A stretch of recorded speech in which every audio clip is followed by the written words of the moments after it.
Well, happy Sunday morning, everybody. Welcome to the informal Intrepid Radio. As most of you know who have been listeners forever to this show, Sunday morning is a time where we wrong banner. There we go. It's Sunday.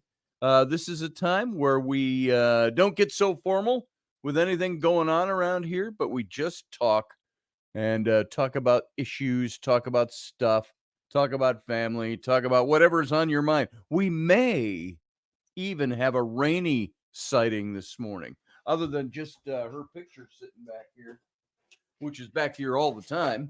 If you didn't know what that picture was, there it is. That's the picture of, it's dusty. Hold on. Let me fix that. Live broadcasting. Let's fix the dust on my wife's picture. It sits back there. I haven't dusted. I haven't had the maid in for a while. So the economy, the help is so hard to get these days. So there we go. That's the picture of Rainy that sits back on the credenza back there. That picture was taken in the doorway to my kitchen. Let's see if I can get it without reflection. Too much reflection. Doorway to my kitchen back on February 14th, Valentine's Day of 2006, when that was taken. That was taken, what was that? It's over 18 years ago. So I'm trying to get that without the light just reflecting right back into the camera. So that's what that picture is back there in front of Bigfoot. So welcome, everybody. Hope you're having your coffee like I am. Cheers. Let me take a swig. Been up for a while and just trying to wake up my brain. And I hope all of you have woken brains this morning. I switched my configuration of my software here to dark mode. So everything was white before, and now all the commands look weird. So I gotta stare at that for a second. Roger Rabbit, I see you're out there somewhere. And Morgan Snow and a bunch of others that aren't in the chat room yet. If you want to come into the chat room, come on in. And again, this is nothing but Sunday mornings is nothing but just kickstarting our day with a little coffee together. Sometimes it gets heavy duty in here with topics.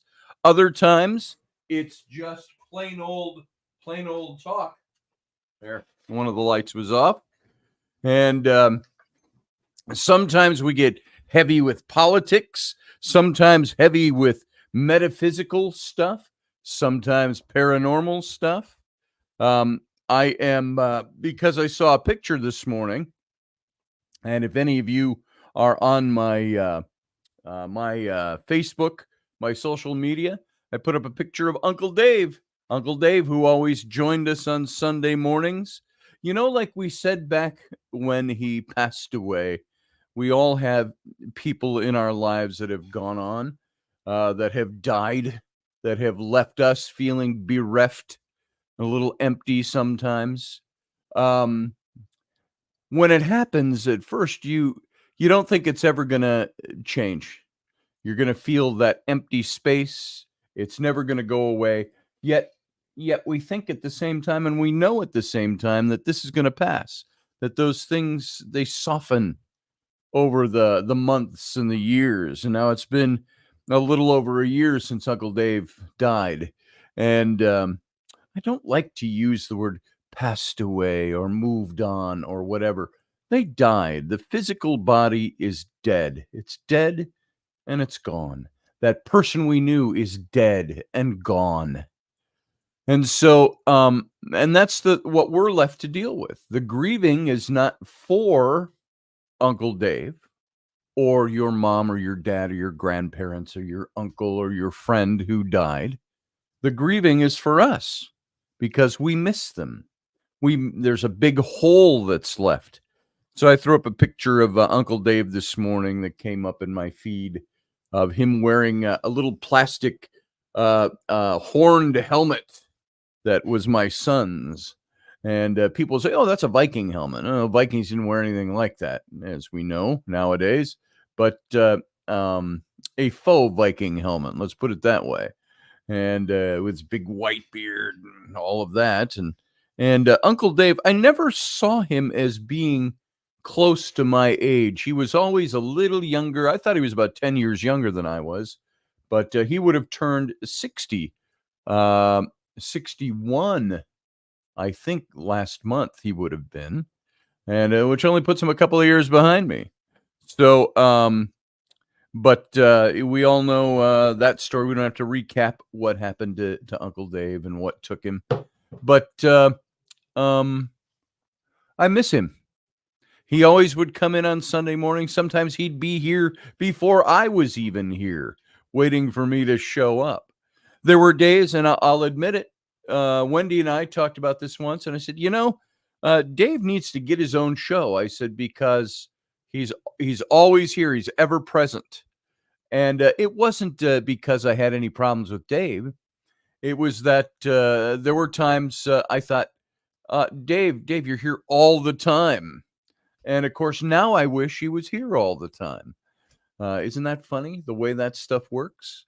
And and it wasn't a pervading thing. It was a passing thing once. And I thought, well, Dave wants to talk so much on my show, he needs to get his own show going. But this is where he considered this his show too. The after show, the Captain's Cabin, when we were doing 5 nights a week with Intrepid Radio, he would always come on the Captain's Cabin with rare exception, and always input. It was Ruben Fasthorse, who would come in all the time as well, especially on Sundays. And Ruben, I have not talked to he or Susie in a couple of months, which is shameful on my part. But Ruben, the last I heard from Susie, it's very hard for her. She said because of the brain damage that he got from his head injury, he's not the same person. He's forgotten a lot. I don't know if it's forgotten or if he can no longer, his brain no longer accesses memories. At least long-term memories. And every time I've talked to him, Ruben, I will call and I always announce, hey, it's Scotty. And he knows my voice, but he can't articulate my name anymore. Doesn't go, oh, he says, Scotty, yeah, hey, how you doing, brother? And he would talk and communicate just fine. But as Susie said, he's just not the same person anymore. And it's very difficult for her. So Dave and Ruben and used to be my Sunday morning regulars. And one is gone. One is, you want to say, we hope it's not permanently infirmed, but so far it's been, we're pushing how many years? Has it been 2 years or has it only been a year since that happened? It was October, I believe, was it last year or was it the year before? I don't even remember. It's all, I think it was just last year when all this started with Ruben. So there's no telling what'll happen. Sometimes in these kinds of cases, like with Ruben, it's like one day, all of a sudden, everything's back. Boom. And it would be, I would love to see that happen. So keep Ruben in your hearts and minds.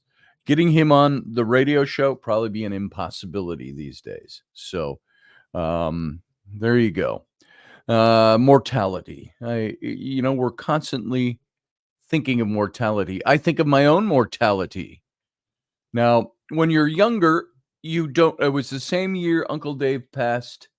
I was terrified we were going to end up losing them. Yeah, I was too. Roger Rabbit says in the chat room. Yeah, so it was just last October, and that this happened to Ruben. And I am at my age, which is certainly not elderly, although I look more elderly these days with my eyes. Rainey actually said, I'm seeing bags under your eyes. She said, that's a good sign that the swelling's gone down. Yeah, it is a little bit. All this swelling has gone down under my eyes. Still have it on the eyelids. and before I get too deep into the point I was making this morning, this is gross. If you're squeamish, even talking about this stuff this morning, I'm washing my face and I'm getting, and I'm just rubbing, and I got the little bit of white, little glob of white matter on my eye, and I knew what that's from. It's from all the. I have to put ointment on my eyes like 4 times a day, and so my eyes are always globby and glossy and stuff like that, and so I'm just thinking it's something I brush it away and it moves, and I'm like, and it's stuck in my eyelash. So I just reach up and I pull that little glob off, and what happens? Piece of the stitching, almost an inch long, comes with it, and it was like, and I went, "Ow!" because it happened so fast. And so on this eye, I ended up. The stitching is supposed to come out all by itself, and they said it will just biodegrade. And so this like half of my eye here, there's no stitch in it anymore. So, but I think it's okay. I go either tomorrow or the next day. I got to check my calendar for a little follow up to see what's going on with the eyes. But the eyes are getting better. They're opening more. And um, we were joking the other day that my doctor, who performed the surgery, he's Chinese, and at least Chinese heritage. And we thought, oh, he's done my eyes up, and now I look more Chinese than I used to. It's like, oh, that look very normal to me. So your eyes are normal. So anyway, we'll see how it all heals up in the next few weeks to where I'm hopefully just back to normal. I hope. By the way, son of a patriot, you can get this mug over on my Etsy channel. I should put this up just for shits and giggles. Let's put that up. There you go. There's my lower banner. It's etsy.com/shop/son of a patriot. There you go. I'm going to take that down. It's too annoying and distracting. So anyway, I was saying about mortality. You start to think, here I am at, I'll be 64 years old in a couple of months. And I'm thinking, yeah, Morgan Snow laughs. And I'm thinking,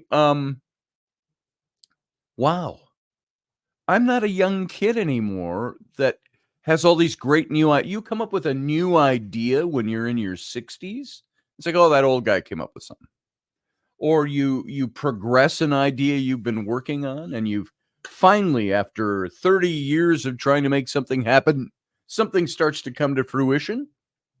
You say, that's great. I'm going to enjoy that for about 12 more years before I'm too old to enjoy it. You start thinking that way. And like for me, I am still in my brain. Any of you who are a little older, you'll relate to this. I'm 26 years old in my brain, but my body's saying, "Oh no, you don't." And I'm not in the kind of shape I was in before. I'm now getting ads because of the bots and the AI they have out there. They go, "Hey, are you in your 60s and your body? You're starting to put on old age weight. We'll show you how to get that off." And I was like, "I know how to get that off, and I'm doing the best I can, but it's there." And so, yeah, very true, Morgan. And so, you're constantly working on that kind of stuff. And you're saying, could I go out? I think of in terms of things I've done in the past, being an entertainer at the Minnesota Renaissance Festival, which I stopped doing, 20 years ago. Rainey told me, you need to be done at the festival. Let's not do that anymore. And we stopped in 2006 was the first season I didn't go in nearly 20 years out there. So the 2006 season. And that's when Rainey and I were, of course, very well ensconced in our relationship at that point, which started a year earlier at the festival. And so and when I say 20 years, I'm just rounding it up with Rainey. We've been together since 2005, August of 2005. And we had a couple of encounters prior to that, but 2005 August was when we really called it the real deal. And so 19 years ago. Hey, Steph Cuervo Queen. And back then, I was the age Rainey is now, 44, when we started dating. And of course, back then, I had all kinds of vigor and energy. And obviously, because I'm going to put this in these terms just because it's fun to say it this way, I was able to land a beautiful woman who was almost 20 years younger than I am. And I was physically vivacious, physically fit. You could do anything. You could go, and the older I get, the more I say, okay, it's just the inactivity or it's the whatever. But the older you get, you find that it's not as easy to do those things anymore, and especially when it comes to new ideas or expanding business. Part of it yeah, there it is, Steph scooped her up. There it is, or she scooped me up, one of the two.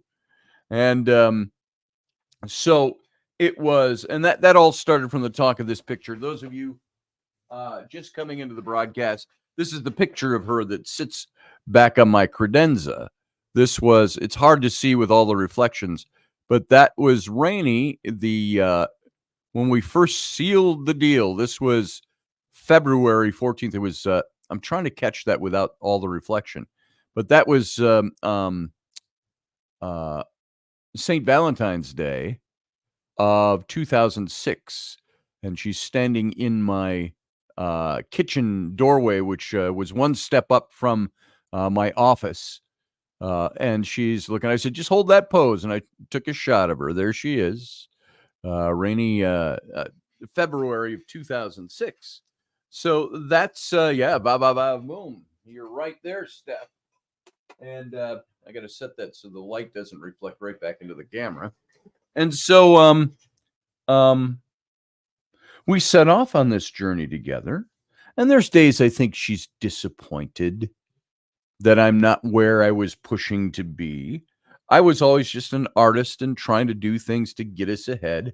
And we haven't moved the needle very far ahead from where we were back then, even. I'm still just an artist making my way, trying to do trying to implement new ideas. And the thing now is, in implementation of new ideas, I start to feel in the back of my head as if this would matter more if I was younger. you know, all it is now, I'm trying to implement new ideas so I make sure I can leave my wife and my kids should I pass this mortal veil or kick the bucket or die, as they say, earlier than I anticipated, that there's something for them that's left. That's my goal now, is to leave not just legacy, but to leave something behind for my family members. Let's say what if I should die? Let's just be hypothetical. It could be any day. We all know that. But what if I should die, 4 years down the road? What have I got for my family to fall back on other than a little bit of debt and my comic book collection? Not a whole lot. So I'm constantly working and striving to create things that will get us beyond that point where I could sit back and say my family is taken care of, my wife is taken care of. Hopefully, she'll be pushing 85 before I die. you know, I've said I predicted I'm going to live to be 104 and hopefully not infirmed. Never say die, Goonies. Yeah, you know it, Steph. Um, Roger says, I was once a top golf instructor and golf pro in the area. Now I'm just a dad and a nurse. I always carry the weight of not being what I was supposed to or wanted to be. Nothing fancy in life we have now. Yeah, same here. That's it. Is that what life is? We start with ambitious dreams of getting to where we want to be. And none of us are really looking for the get rich quick scheme. Although there are things I've done that I thought, this one thing could really put us over the top. And so far, those things haven't accomplished that. So it's frustrating when you get to a certain age. And maybe that's part of being content with life. Is that you say, We don't all catch that lightning in the bottle. What we have to do is live day to day to day to day. And um, with the people we love, with our families, and making our way. I just want to get to that place where still at 63 years old, it's still there are some months where you go, how are we going to make it this month? I don't like that part of life. So we work hard to try to make things happen constantly. And so how do you feel about your mortality today? Um, Wrapped up in that mortality is me thinking, oh, I'm of an age where I'm not going to accomplish much more than I already have. It's not going to happen. Um, as much as I try. People look at you sometimes when you are striving to implement new and innovative things, and they look and they go, "Oh, he's just an old guy." You know, how many times I'm just thinking of a good example. How many times do you find a great series of novels that have come out, and somebody's already in their 60s or 70s when it finally launched? And you look back at their career and they've done all these little things along the way. And, it could still happen. It could happen. Or a great, um, you look at movies, the fantastic movie directors, or the great actors, and so on, and things like that. Those things usually start earlier on. And so when you start to get it of a certain age, you say, okay, do I need to settle with what I have and keep pushing to maintain, or do you keep pushing to shoot for the moon? And this is what Uncle Dave was like that, just with me. Uh, we were all Uncle Dave and Dana, who was really his partner in all his business endeavors and a good friend of ours, somebody I love very much. We all are kind of around that same age. She's not 60 yet; she's in her 50s. Dave just would have turned 61 this last month. And, but you look at all that and you say, we were all people that for 30 years, we all worked together and strived together, worked on projects together, watched each other's individual projects, and saw none of us get out of that mode of trying to make life happen. And is this where John Lennon, I know, said this, and a lot of other people have said similar things? Life is that thing that passes you by while you're waiting for it to happen. And I get that feeling some days. And so I keep striving to keep making it happen in a better way. Why do you think I'm taking on tattooing now? I just had two good friends of mine stop by yesterday. You guys know John and Brianna. They stopped by yesterday because we're talking about doing tattoos. They both want a tattoo. And they came down in the office. I got a big round table over there, black round table with chairs around it where I sit and we have meetings with clients, or I do some work over there. I do tattooing work over there. And they came downstairs. She's wearing a tank top.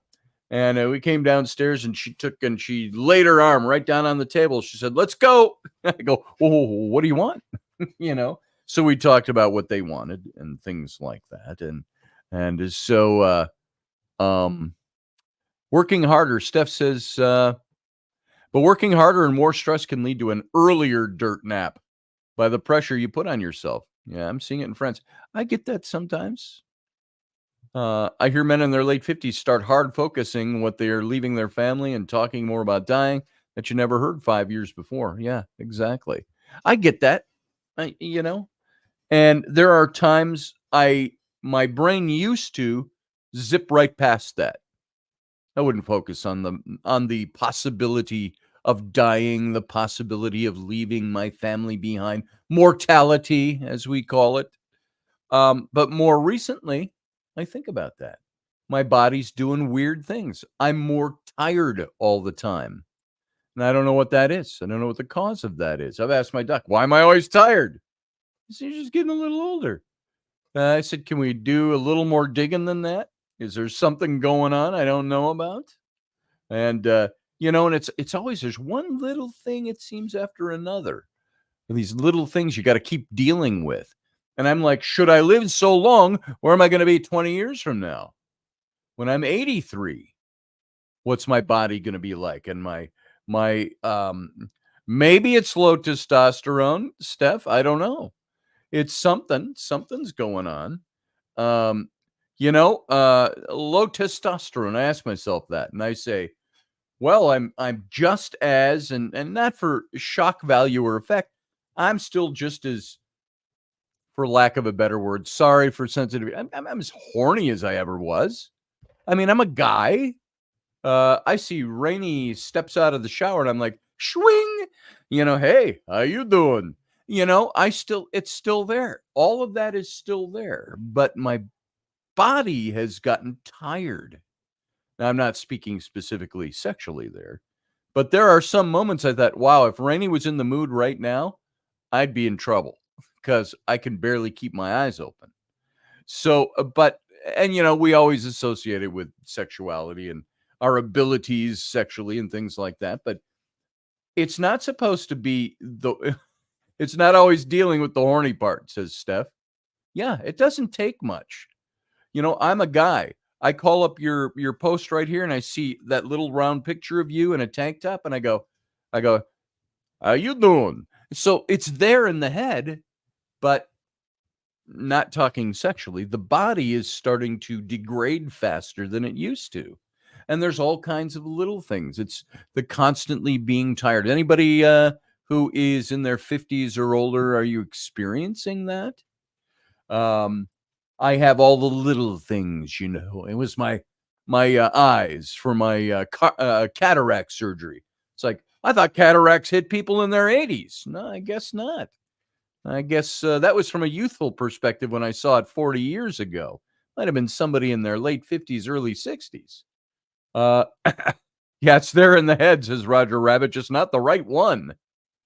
That's, it's like I told my doc. My urologist. I had to go to a urologist. And I told a little story about that last week because they're seeing that there's an enzyme or a chemical or a protein or a something that's elevated in my blood, which indicates prostate issues. So he sent me to the urologist. And she said, yeah, you're me so honey, says Randall Flagg. Have they checked my thyroid? I know they've had me on thyroid meds, Steph, for a long time, for last several years. Along with that's the only thyroid check I've ever had. But they say everything, my doc, my cardiologist, everybody says things are going well.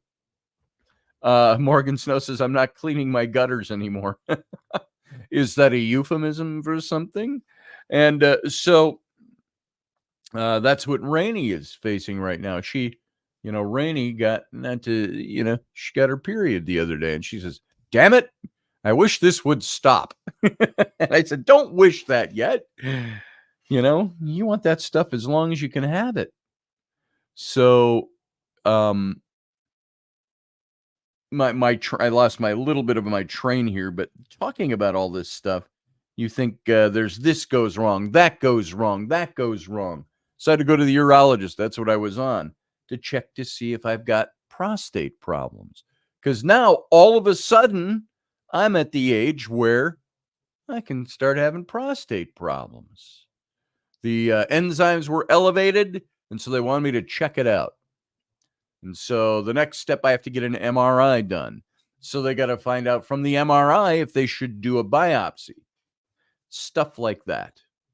And I think back to the man who was my mentor when I was 11 years old till I was 15. For 4 years, or he's the one that brought me into the faith that I have. He's the one that was really, for all practical purposes, was like my dad. Because I didn't have a father at home. And he taught me his trade, which was brickwork, stonemasonry, fireplace building. And of course, I never pursued that. I went into other things. But 69 says, is that the perfect age, Field Guy? Um, so it's I look at him and he had prostate cancer before he met me. And then it all went into it all I was going to say recession. It all went away. And he was for all practical purposes cured. And but it picked up again a few years later. And he used to tell me, he said, when I had prostate, he said, they opened me up and they found there was nothing there. So they sewed me back up and he said, and I was fine. He says, I just figured that God had something more for me to do in life. And he says, I think you were it. Because it was a year later, he met me. And he was a strong guy. He was still in his early 60s. I met him when he was, let's see, he died at 65. And so he was 61 when I met him. And I remember we used to race. We used to get down and do foot races with each other. He would put up scaffolding and go up and fix chimney tops and all of that. He had and he was strong and fit. And then he got his prostate cancer, came back, and he died at age 65. I think that's what took him. I didn't really know all the details back when I was 14 and 15 years old. So I think about that and I think, wow, I'm the age that he was when he passed away. One of the greatest early influences on my life was that man, Bill Fisher. And he passed away when I was only 15 years old. He died. And now, interestingly enough, and I may have made mention of this before, he appeared to me came to me via some psychics. And what's interesting, you guys all know Michael and Marty Perry. If you watch any of the paranormal shows, and I've made mention of them before, he's British and she's American, and they're both American now, but they've been married for, I think, 30 years now. And they would come on shows like many times they were on Ghost Adventures. And Michael would do his thing, and she would be the one that would put on the dead set and would draw doodles while he's doing a reading.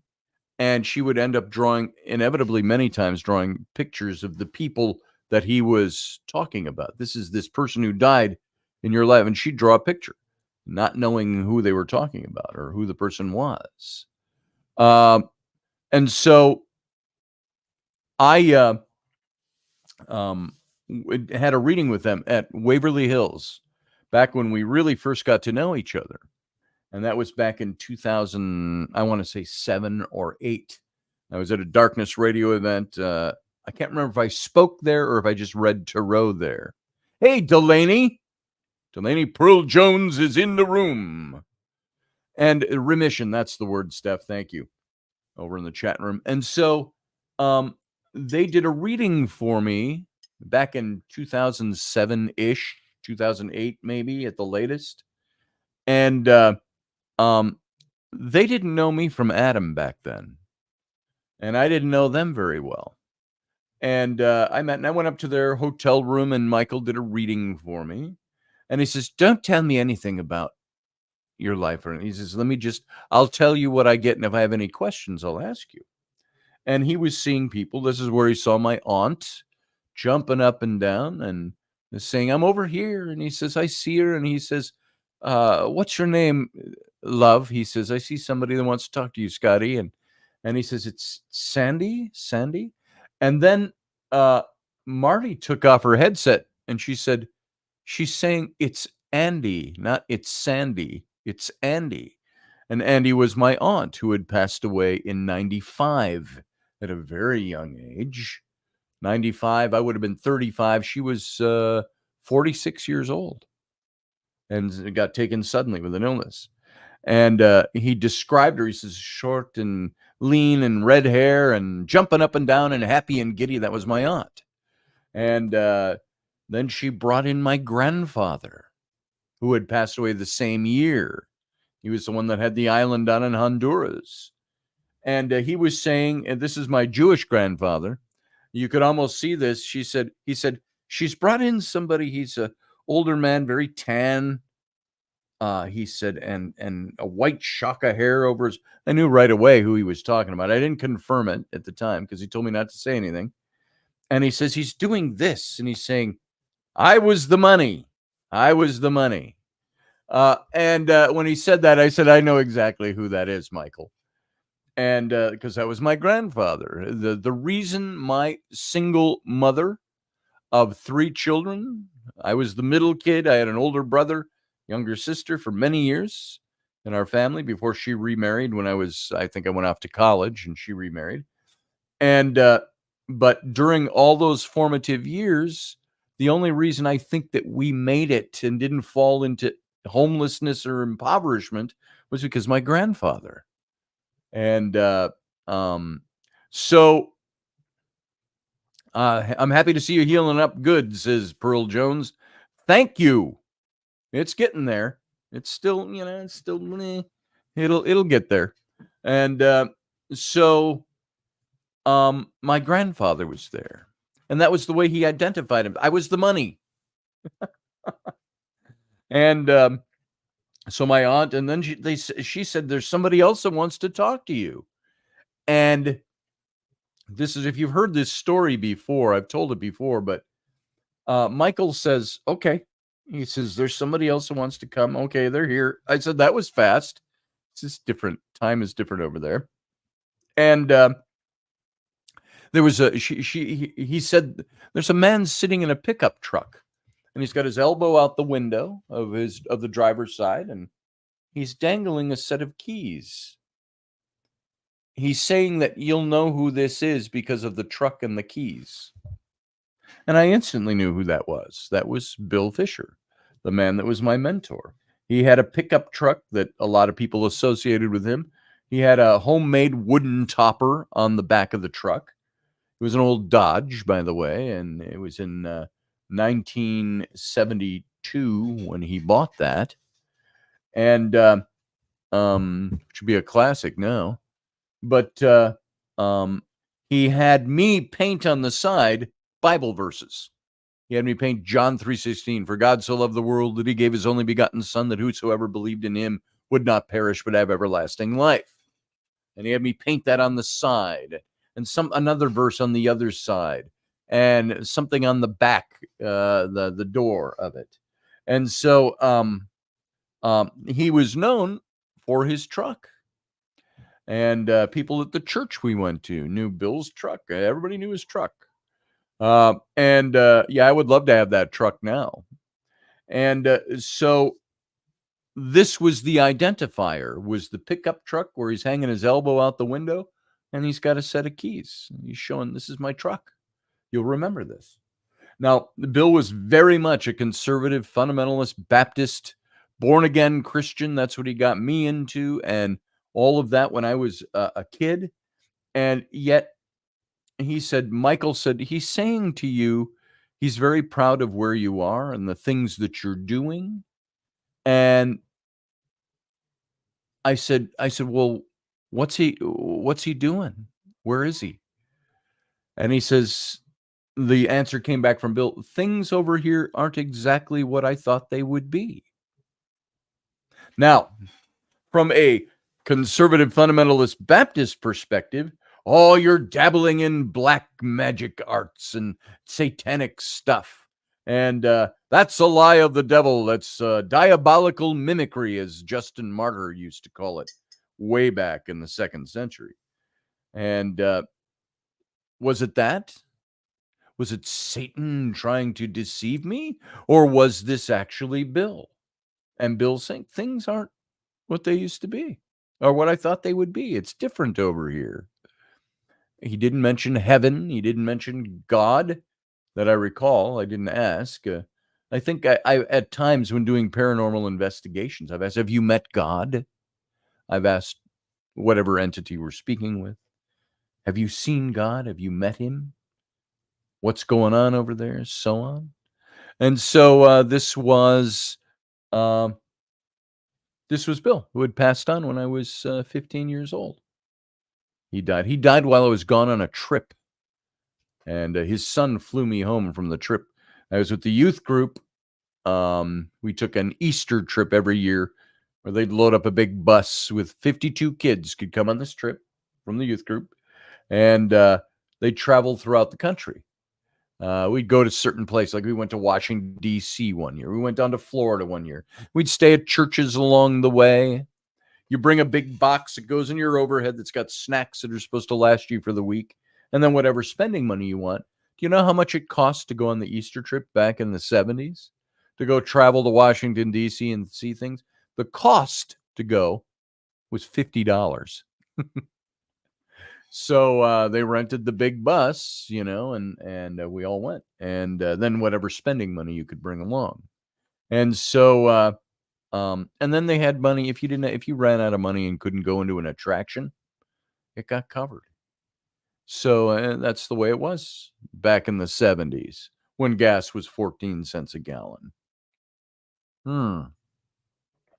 Anyway, so that's the mortality stuff I start thinking about. And I think about Bill having died of prostate cancer. That was one of the first things in my mind when my doc said, well, we got to get your prostate checked. We got to send you to a urologist. And I'm thinking, am I going to die of the same thing Bill did?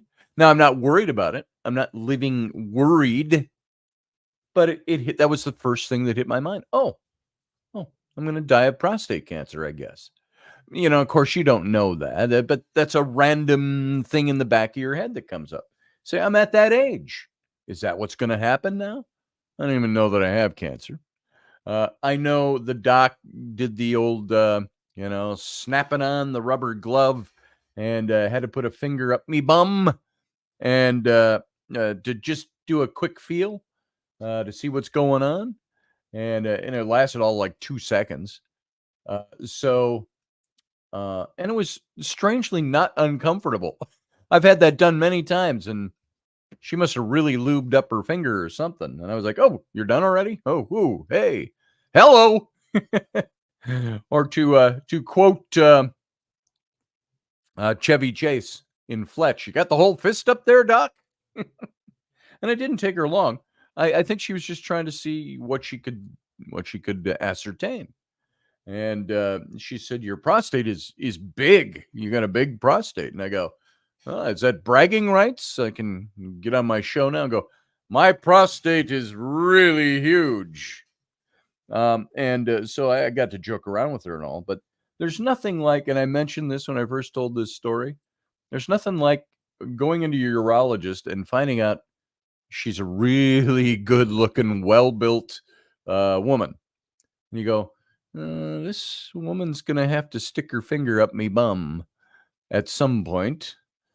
And I was wanting to joke around, but I refrained from it. I was lighthearted enough about everything. She liked my sense of humor. We got along great. I wanted to say, the last woman that did that, I married, but it was a joke, folks, a joke. But I didn't tell that one. And I thought, I don't know her quite well enough yet to joke like that. But yeah, or just the alien probing is feeling normal, says Steph. Yeah, it was weird to me that I don't put a lot of things up me bum, to be very honest. And I don't do that ever voluntarily.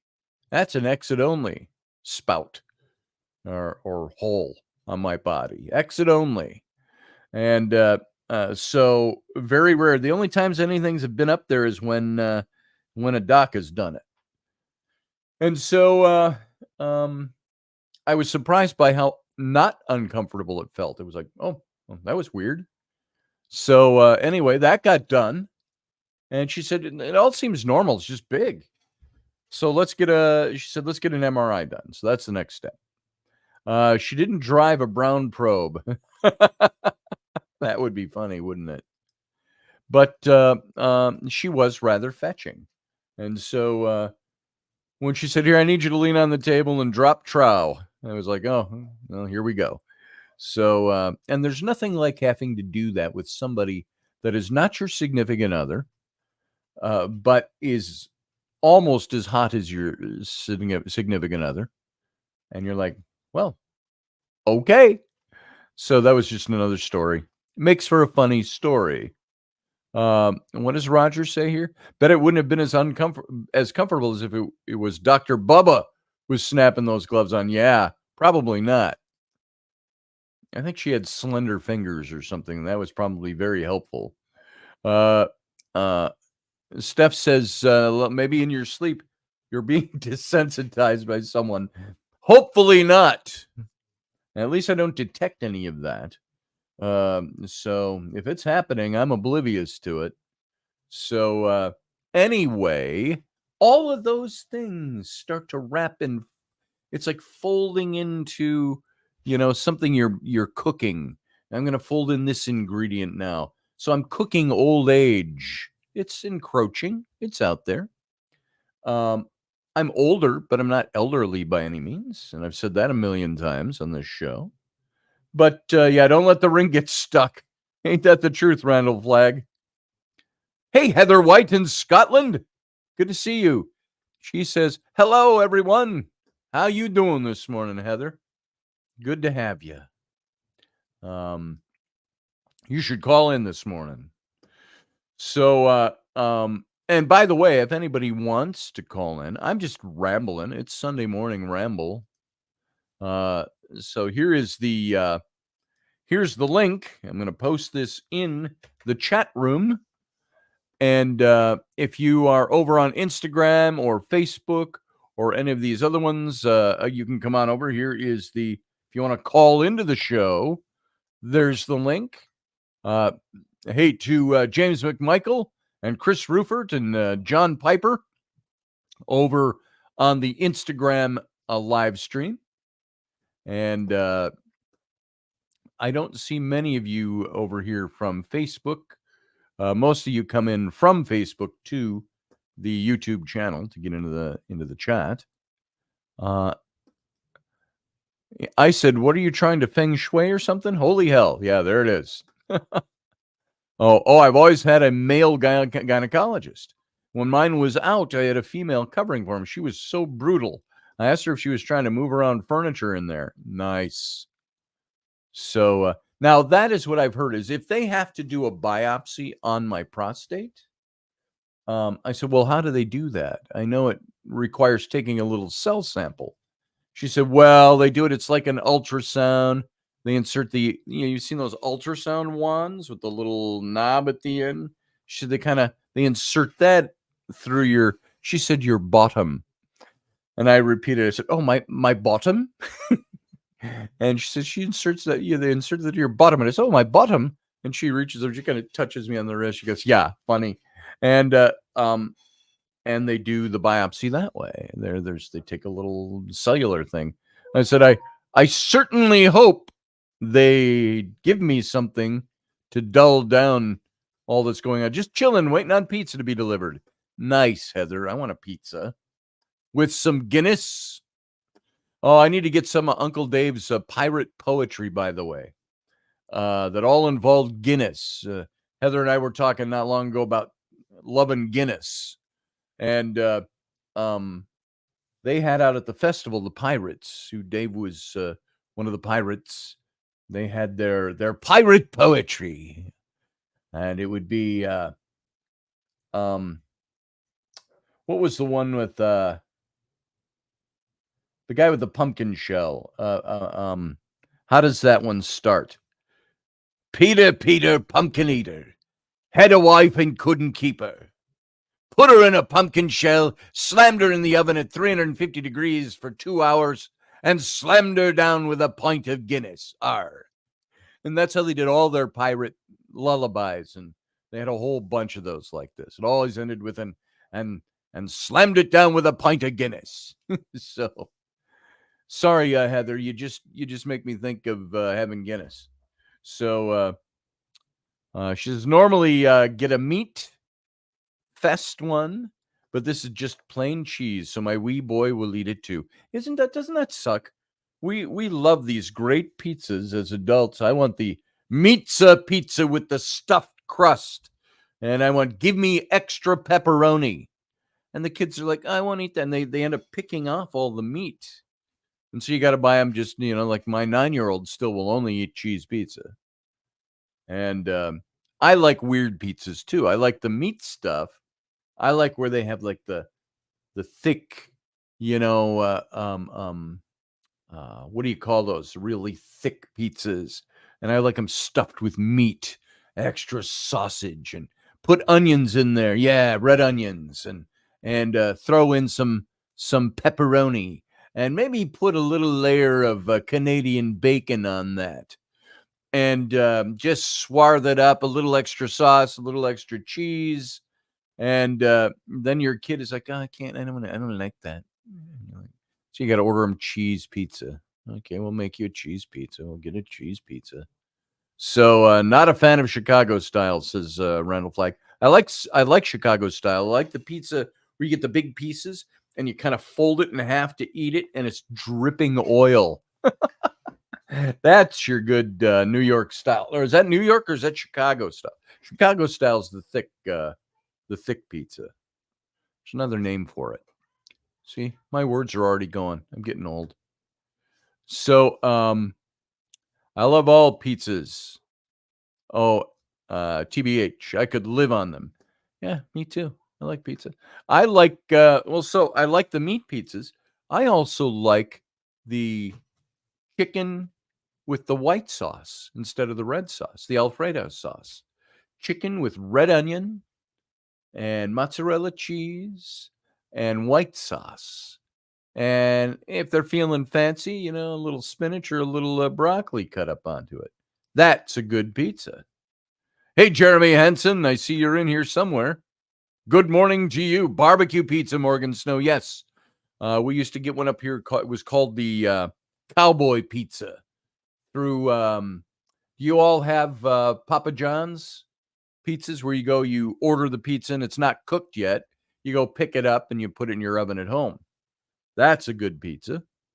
With, again, it was chicken and barbecue sauce and red onions and stuff. Oh, man, making myself hungry now.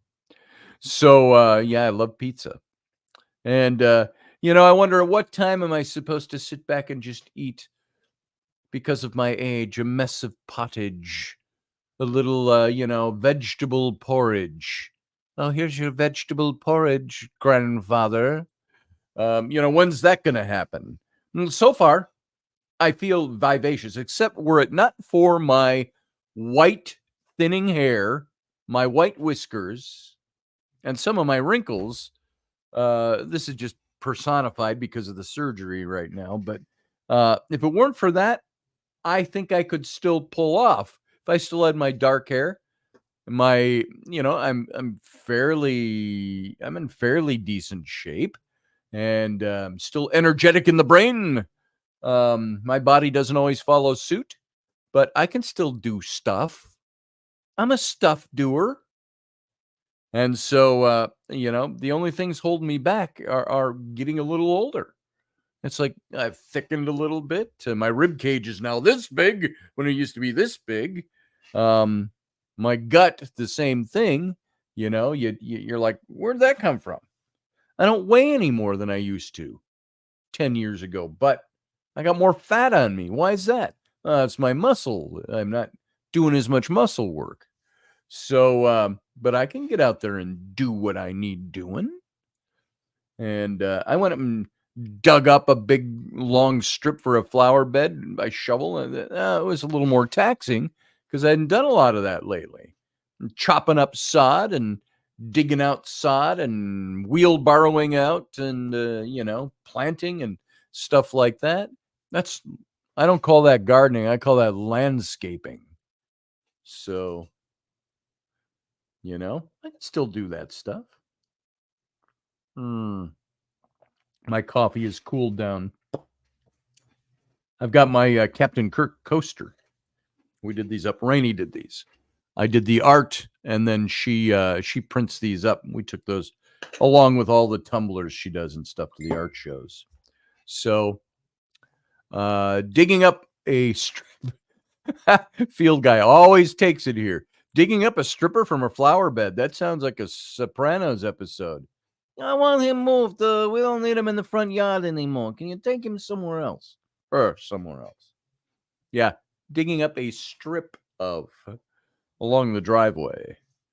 And landscaping. Manscaping is a totally different thing. So you want to hire somebody to do that sometimes. Sometimes, the older you get, you take like, you got your razor and you're like, okay, I think I can see it all. That's how that goes. So manscaping. Isn't it funny how things like that in general have become things that a while back, a couple decades ago, oh, you didn't talk about that stuff in public? That's shock radio or something like that. Yes, says Steph. We like Manscaped. Well, thank you. And Roger Rabbit, I recently won a raffle for a Traeger pellet grill smoker. Nice. My buddy John, I don't know what brand he has, but he's got a pellet smoker, grill and smoker. So I have to decide to either learn it and use it or sell it. Super nice grill, but almost too nice for me. Learn to use it. You could sell it brand new, but stash it. You can't sell it for a brand new price. That's the problem. Nobody will buy it. You gotta discount it. You know what I hate? It's going to garage sales and things like that, and people have these things that you can see are used, and I bought a suitcase at a garage sale a couple of weeks ago, only because it was a cool suitcase. It was a Samsonite, and it was a big one, and it was thick, and it had locks on it with keys, but it was bright yellow, like the yellow in the sun down here below me in the header, the orangey yellow, and it's more yellow than that. And it yellow, and it was big, and it was built out of that really tough petroleum byproduct plastic of some kind. It'd be like the kind of tough that you would see on a topper that goes on your car to store things or to travel with. Really tough. It could fall off and it could bounce around and not hardly get a scuff on it. And it was a Samsonite. And I said at this garage sale, I said, wow, I've never seen a suitcase like that one before. And it's a Samsonite. I says, which means it's a good brand. I said, what do you want for that suitcase? She goes, I don't even know. She says, I usually go online and I'll charge about half of what's online. She said, it's brand new. She said, the keys are still on the original thing on the inside. She said, I've had it 3 years and never used it. And I said, well, what'd you pay for it? Well, it was somebody gave it to me and she didn't even remember what it was worth. So she looks it up, and that very same suitcase, somebody on eBay had it listed for $800. And everything we looked at was in the multiple hundreds of dollars. And she had already told me, she said, well, maybe $25. She said, let me see what it's worth. And then she's getting all these, it's $500 to $800 for this suitcase, brand new. And I said, well, I guess that blows the $25 price right out of the water. And she goes, nah, you can have it for $25 if you want it. So I bought it. So I got that. But I wouldn't have paid $800 for it. So if you got a Traeger grill and you're going to sell it as brand new, nobody's going to pay the full price. But then again, you didn't have to pay for it. You won it. So that's cool. So whatever you get for it's a plus. And so there's that. So yeah, the airport can lose it. Gorilla tested. So the airport can lose it. Yep. So that would be a great suitcase. If I was going to, when I'd go to Egypt, all the times I went to Egypt, I always brought a suitcase full of stuff for John and Maria. I said, here's things we can't get over here. Would you pack an extra suitcase? We'll pay for the suitcase, blah, blah, blah. And so I'd pack an extra suitcase full of stuff for them. And this would be, that's what went through my head. Well, next time I go to Egypt, this would be a perfect suitcase to bring stuff in. But I wouldn't want to leave it there. I'd take it home with me. Because it's tough. It's got a lock. And you know what I'd do? I'd lock it. And then I'd also I would put probably a cinch strap around it, both directions, and both ways. So the locks are holding, and then you got a zip strap too. So knowing the way they do things in airports, that thing would be opened up. You'd get it on the other end. It's been opened. They didn't have the key for it, so it's been pried open, and you'd find the zip straps tucked inside the suitcase, and the lock's broken, and they tape it shut. I've had stuff like that happen at airports. It's like, why didn't you tell me when I checked the bag that I needed to tape the keys to the outside or something for the ground crew or security? So they can, yeah, keep it and play with it. I think that's the general consensus. Keep it and play with it, Roger. Yeah, you need TSA locks. So I don't even know what those are for all the times I've traveled, if it's a real thing. So, what was this? Steph says, I have a Yoder competition, AMD, and a Pit Boss whiskey still smoker. Nice, Jeremy. And Steph, well, would you want a lady squatch, Fieldy? At least the ladies groom their legs and underarms. Men, it's not required. Yeah. Somewhere along the way, I've lost all the hair on my body. I got this little tiny tuft of hair still, but that's all I ever had. And I've got hair on my arms, but my legs have gone absolutely smooth. I have no hair whatsoever on my legs. I used to have not hairy legs. It was hairy like my arms. But I noticed that, it's not like you go, oh, I'm losing the hair on my legs. No, it's just you look at them one day and you go, did I used to have hair on my legs? So I don't know what that's all about. Is that an old age thing? Is it a diabetic thing? Is it a heart thing? Is it a something else thing? I don't know. So anyway, I have hairless legs. They shine in the sun, ladies. So I bet you wish you had legs like mine. Don't have to shave them. Don't have to wax them. Temperature today, I think, is supposed to be the low 80s. Let me find out. I can find out right now. Hey Siri, what's the temperature going to be today in Somerset, Wisconsin?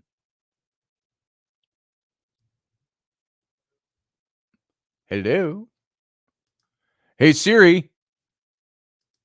It's on and it's it's warbling, but it's not hearing my voice today for some reason. Hey Siri, what's the temperature today? It's not doing its thing. I don't know why. Maybe it's because I clicked on it. Hey Siri, what's the temperature supposed to be today? No, it's not working.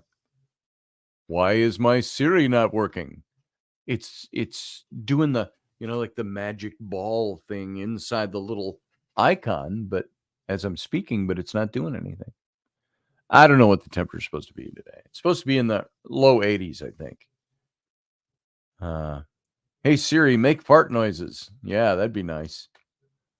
So, yeah, the hairs, they come up in the swim pool, and all the little kids like to come and feel the hairs on my legs.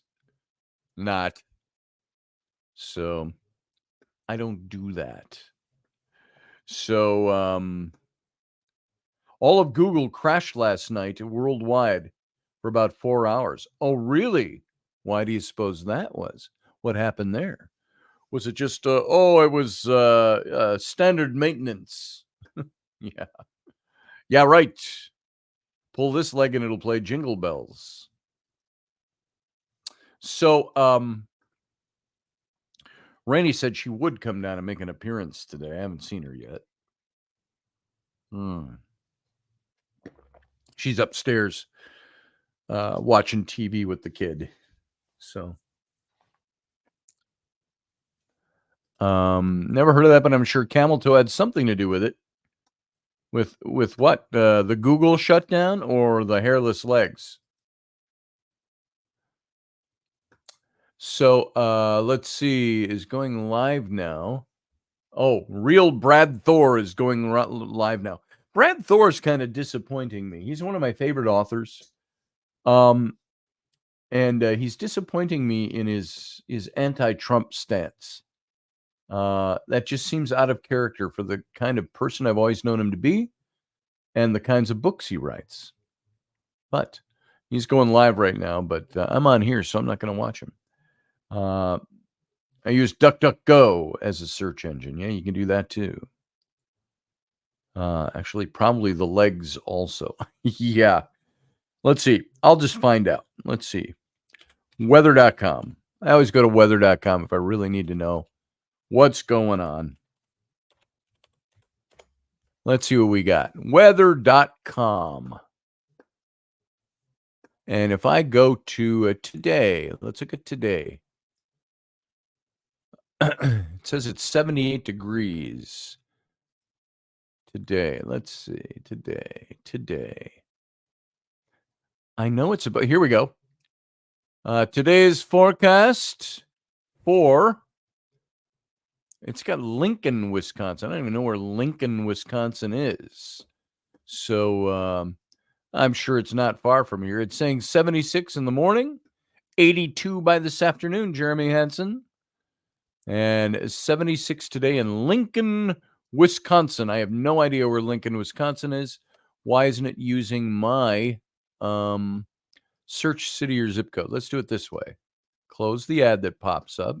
Search city or zip code. Let's try 54025. That's my zip code. Yep, that's it. It works. So Lincoln must be around here. Must be some little townlet stuck in some little coulee off the highway somewhere nearby.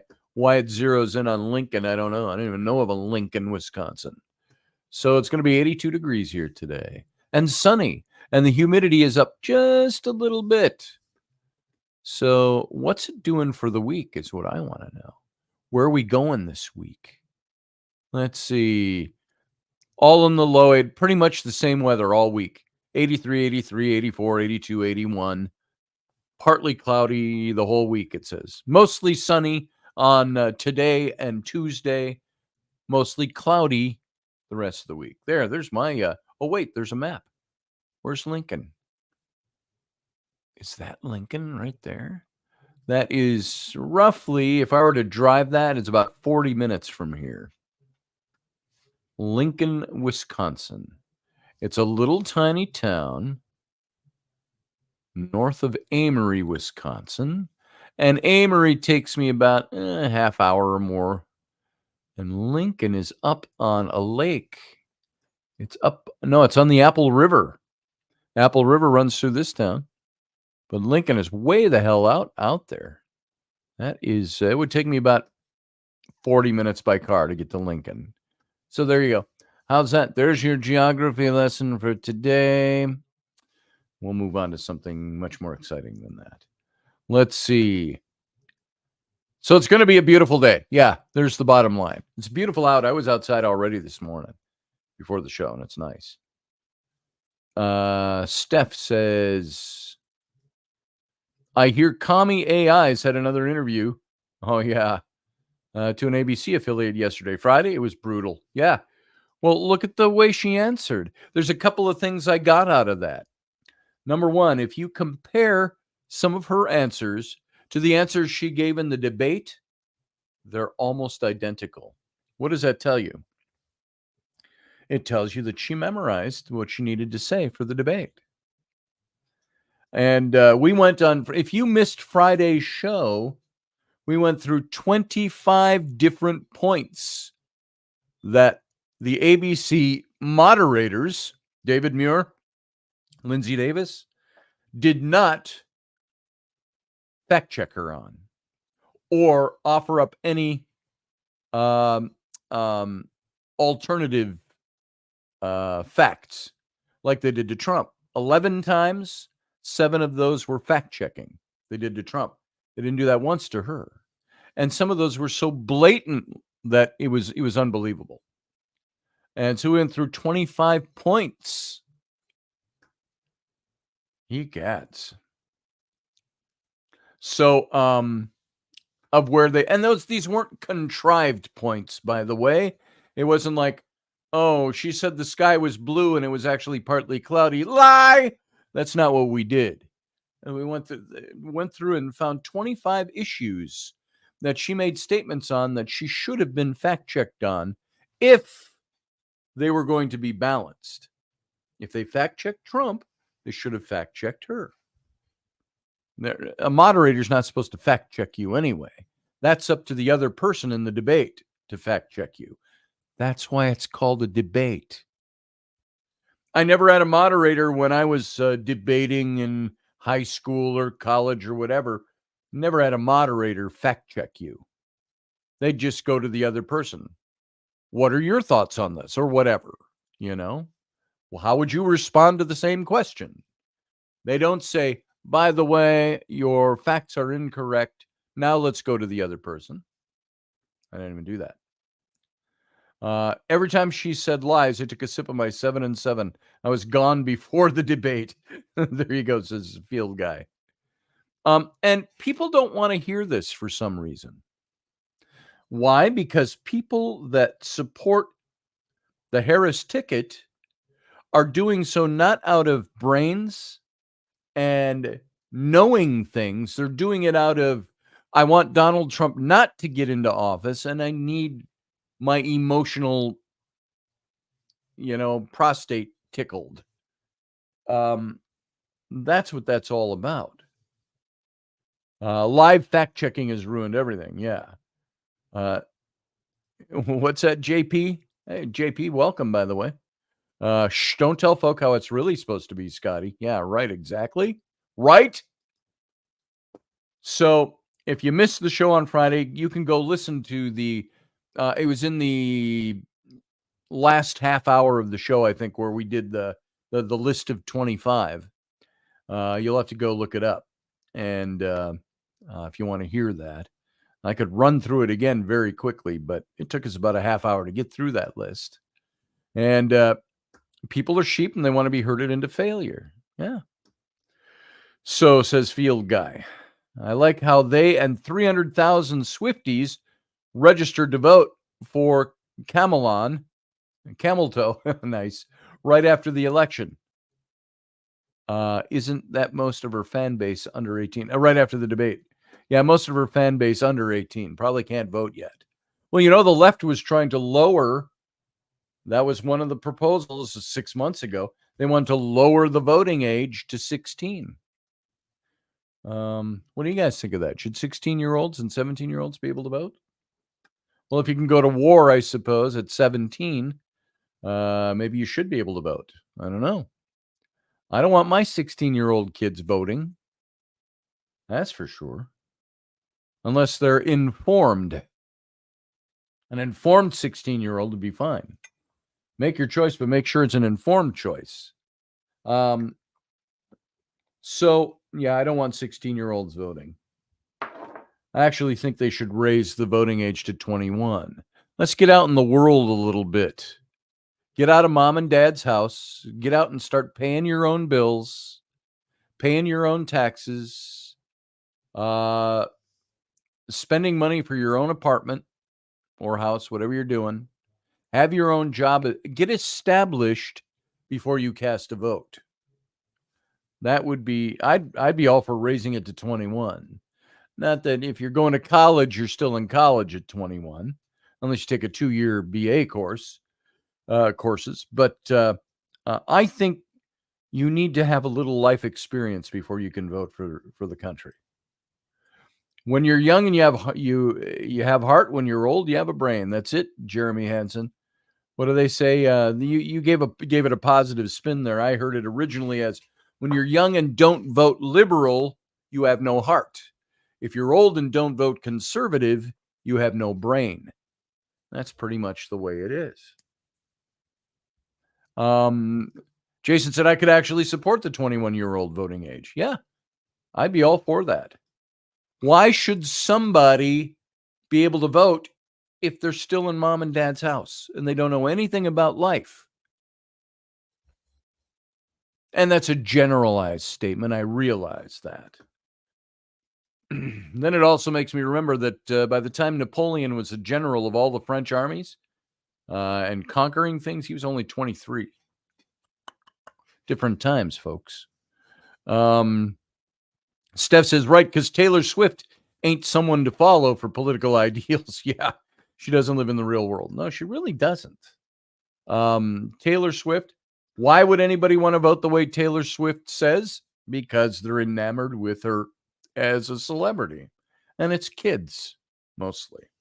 So, yeah, I don't put a lot of stock in that. I know there's been a whole thing out there of young people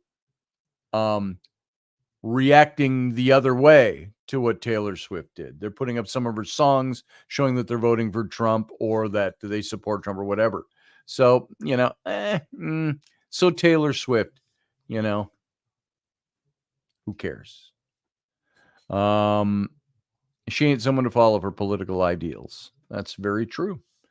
And I saw somebody just tear her apart in the news about so she is all for Harrison Walls. She's all for the transgender stuff. She says she's all for the things that, and she went into the very negative aspects of transgenderism and the philosophy behind it. And it's like, if you're for this, you're not a very thinking person. That's a topic we'll have to get into another day. I'm not going to dig into that too deep. So, one of the latest from somebody, who was it? Nate Silver. I don't even know who he is. They said he's predicting a 60-40 Trump victory. That'd be nice. What has Trump said? He said, too big to rig is his thing, and make the vote count. So there's not a question about who's won.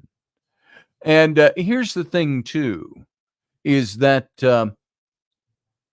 I don't want to see an election that's so close that you can't figure it out. I just lost 3 people. So 3 people just dropped off when I started talking about this. So in the last minute. So if you're coming back, come on back. But if you don't like where that's going, that's okay too.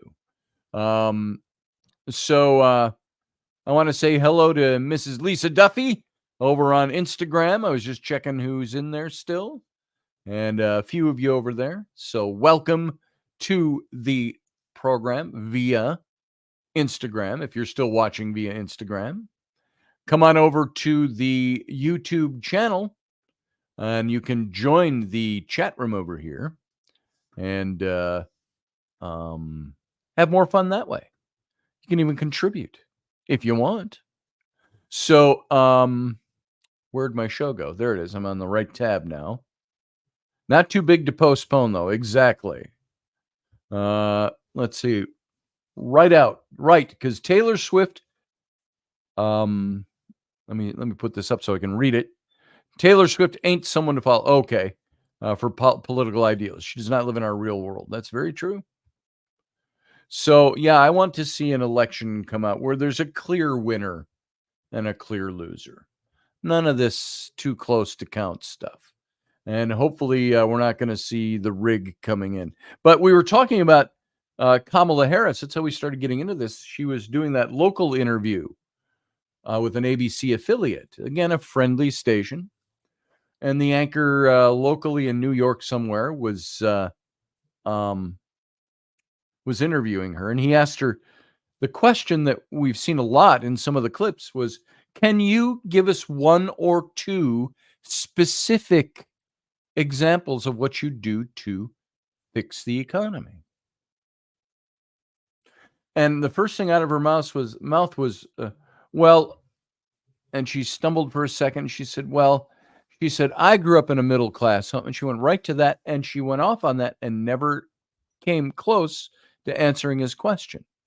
Why didn't he say, oh, that's beautiful. Thank you for that. What about the 1 or 2 specific points? What would you do? She'd be lost.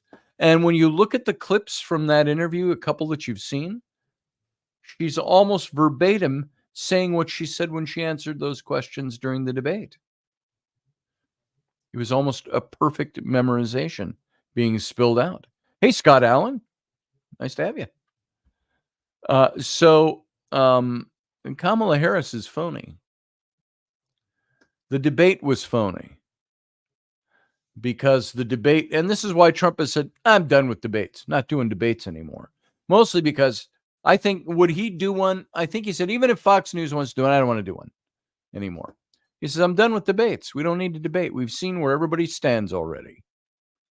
And would he do one if Kamala Harris agreed to doing one with a more conservative outlet? So I don't know. But now they're saying, well, of course, all her followers are saying that Trump's afraid to debate again. You know, guys, you're not dealing with fact. You're not dealing with the issues. You're not looking at what happened at the debate on Tuesday and looking at the facts. So there it is. Well, yeah, why haven't more people complained about ABC admitting that they gave her the questions before the debate? They admitted that. I don't know. Because Jeremy, the quick answer that you and I both know, it's because you're looking at legacy media for the most part that's putting news out to the public. They're not going to put that out there. That's why. So, yeah, it's the whole thing is nutty. And just for fun, I'm going to zip through these really quick. I'm not going to take a half hour. But the other night, on Friday night, I gave you a list of 25 things that were Kamala Harris lies during the debate that she was not fact-checked on.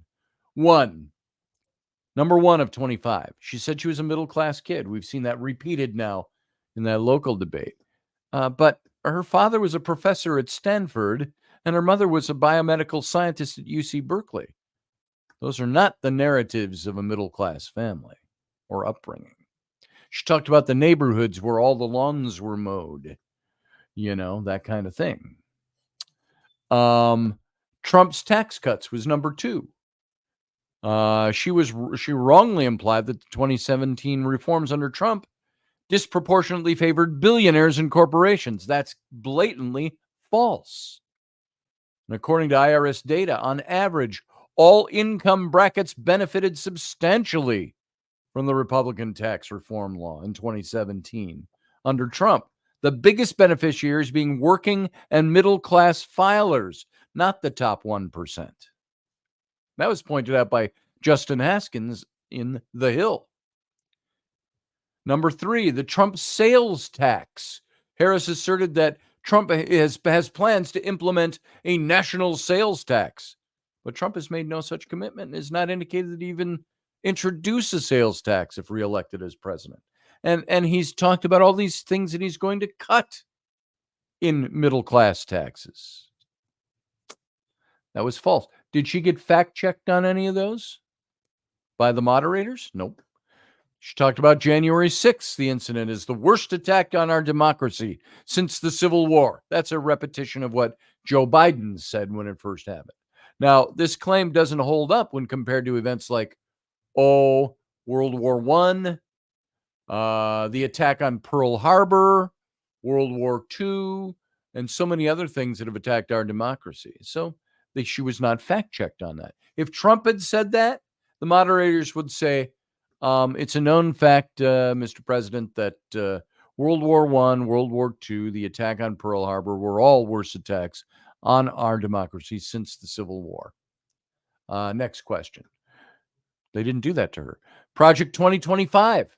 She mentioned, how many times did she mention Project 2025? 3 that I counted when I was watching the debate. And she's attributing that to Trump when everybody already knows. He said he has nothing to do with that. The Heritage Foundation, which wrote Project 2025, said Trump had nothing to do with this. This is our view of what would make a great America. Yet, and it's been debunked that Trump had anything to do with it. But she repeated it 3 times as if he did. She consistently stated that he was connected to it. She was not fact-checked on that. Restoring Roe. When she was questioned about her stance on the abortion restrictions, Harris evaded the query. Instead, expressed that her support for reinstating Roe v. Wade was what she stood for. And shortly before that, Harris had promised to sign legislation like the Women's Health Protection Act, which would effectively allow abortion throughout all 9 months of pregnancy. She also co-sponsored the original bill and voted against protections for babies born alive after failed abortions. She wasn't fact-checked on that.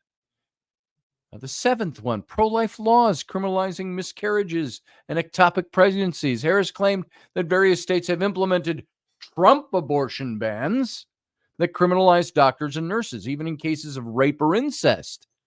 But the pro-life laws meant to prevent elective abortions do not criminalize care for miscarriages or ectopic pregnancies. In fact, all current pro-life policies include exceptions for when an abortion is necessary to save the life of the mother.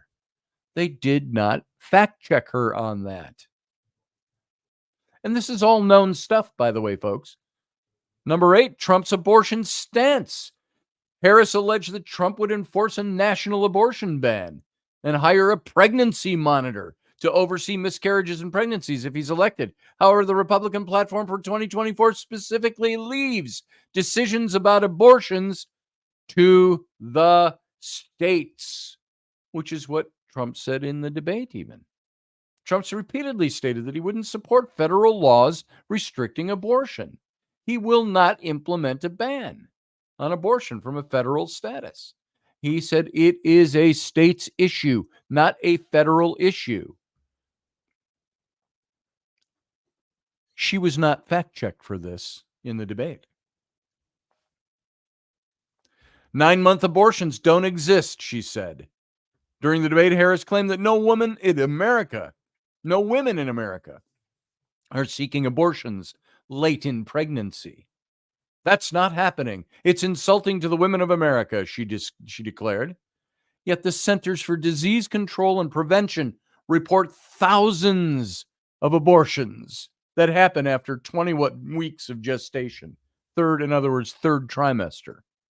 This data doesn't even include numbers from several states known for permissive abortion laws, suggesting that late-term abortion rates could be much higher. She was not fact-checked on that. The border bill. Number 10, Harris argued that a recent congressional border bill would have curtailed illegal immigration and the flow of fentanyl into the United States. The assertion is false. The bill, in fact, would have legalized aspects of the current illegal immigration crisis rather than stopping it. ABC knew what the bill said. They did not fact check her. Number 11, the SCOTUS immunity ruling. Harris misrepresented the Supreme Court's ruling on presidential immunity, claiming that the decision would essentially grant Trump immunity from misconduct if reelected, which is a buffoon's view of what that ruling was about. What they're doing is they're counting on the fact that most Americans aren't going to take the time to check out what the ruling actually says, and they're putting their own spin on it. Why? To try to get people to turn against Trump and win the vote. The justices ruled that a president has absolute immunity only for actions within his constitutional authority. Within his constitutional authority. But they clearly noted as well that there's no immunity for unofficial acts. Does ABC News not have the ruling? Did they not study that ruling to report on it? Did they not do research? Why didn't they fact check her on this? They didn't. Number 12, the fracking ban. Harris said she was clear in 2020 about not supporting fracking ban, but she said, I will not ban fracking. However, during her 2020 presidential run, Harris expressed support for banning fracking, saying there's no question I'm in favor of banning fracking.